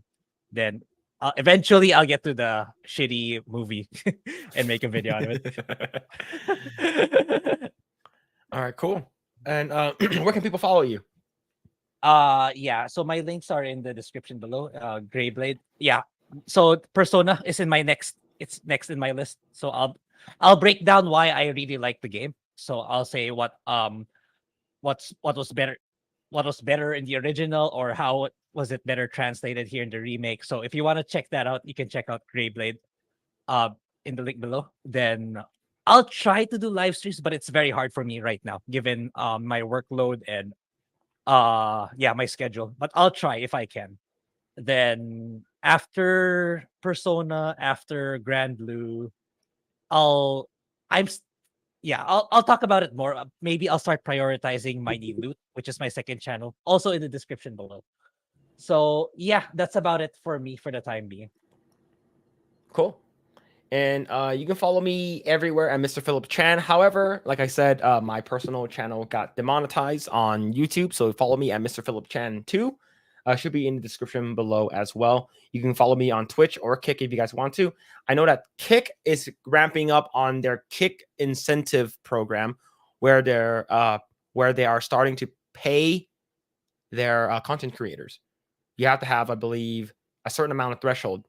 I believe you need like 100 concurrent viewers.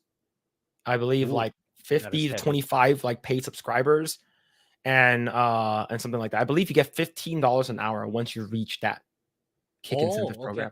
Yeah, so they pay you hourly, which is crazy. So I know that American Ninja is going really, really hard on that. So I hope he gets it. So yeah, actually, and they're actually starting a gaming podcast on Rumble, which I'm kind of I'll look into that. Ooh, okay. I think it's called the gaming podcast. I'm not sure if that's the actual name, but yeah, I'm sure he'll inform people on X in the future. Yeah, and yes, you can follow me on Mr. Phillip Chan 2. I've been playing Final Fantasy VII Remake again. I'm gonna do as much as I can to play the entire games, which is Final Fantasy VII Remake and Final Fantasy VII Remake Intermission integrate with Yuffie, sorry, the Yuffie DLC. I'm going to try to do as much as I can for that, because at the end of the month, Final Fantasy VII Rebirth will be coming out, and I'll be sinking all my time into that. So I'm basically going through my journey through Midgar again and finishing all of that up. But yes, you go ahead and follow me there if you guys want to. You get ready for the new one? Yeah. I'm getting ready for the new one. JRPG players are eating good right now. There's just so many going on. We haven't even talked about like a dragon. Like a dragon is also technically a JRPG. Yeah. So yes, at the end of the month, Final Fantasy VII Rebirth will be coming out. I did buy the collector's edition. I pre-ordered it like a fucking idiot. But you know, what happens if you order according to South Park? What do you get when you pre-order? A giant dick in your mouth. So at least right now, I know that I'll be getting the statue, which is the giant stuff. Yeah, I mean, if you really like it, right? I mean, you're really gonna put money to it. That's what Western devs and business people don't understand right now. It's like people will pay you if you give them what they want. That's all there is. Exactly. Yep. And you can also follow us on X or Twitter. We both have our own personal accounts. If you guys want to follow us there, Mr. Phillip Chan and Grae. Is it Grae Blade, right, for yours? Yeah, Grae Blade. Yeah, Grae Blade. And we're also live on Rumble as well. So if you guys want to follow us there, definitely would be cool. And what's it called again? Yes. We will be back on Thursday, 10 a.m. with Chris Gore, which is going to be freaking awesome having him on. It's going to be really cool. I'm going to ask him how he met Alan Ng and how he started Film Threat and stuff like that. So it's going to be pretty interesting. Yeah. Going to be pretty interesting. But yes, but thank you guys so much. I really appreciate it. Thank you guys for all of the new member, Jonathan Davis, Lord Botha for the super chat, Cole Hauser for the super chat, Al Malone for the super chat, 50 Shades of Grayson for the super chat, and Ton Barry Masta for the super chat. Thank you so much for all of that. We will be back on Thursday, and we're probably going to continue on Saturday as well. So we're going to have a special one on Thursday. It's probably just going to be the interview with Chris Gore, and then we're going to call it because it's, Grae needs to go to sleep, and then we're going to do a full show on Saturday. Cool. All right. Thank you guys, everyone. Hopefully you guys enjoyed the stream. Please like, share, subscribe, share this video with your friend, turn on notifications if you guys want to see whenever we go live or we put out a new video or new short or whatever. And yes, we will see you guys next time. Take care. Bye-bye. Yeah.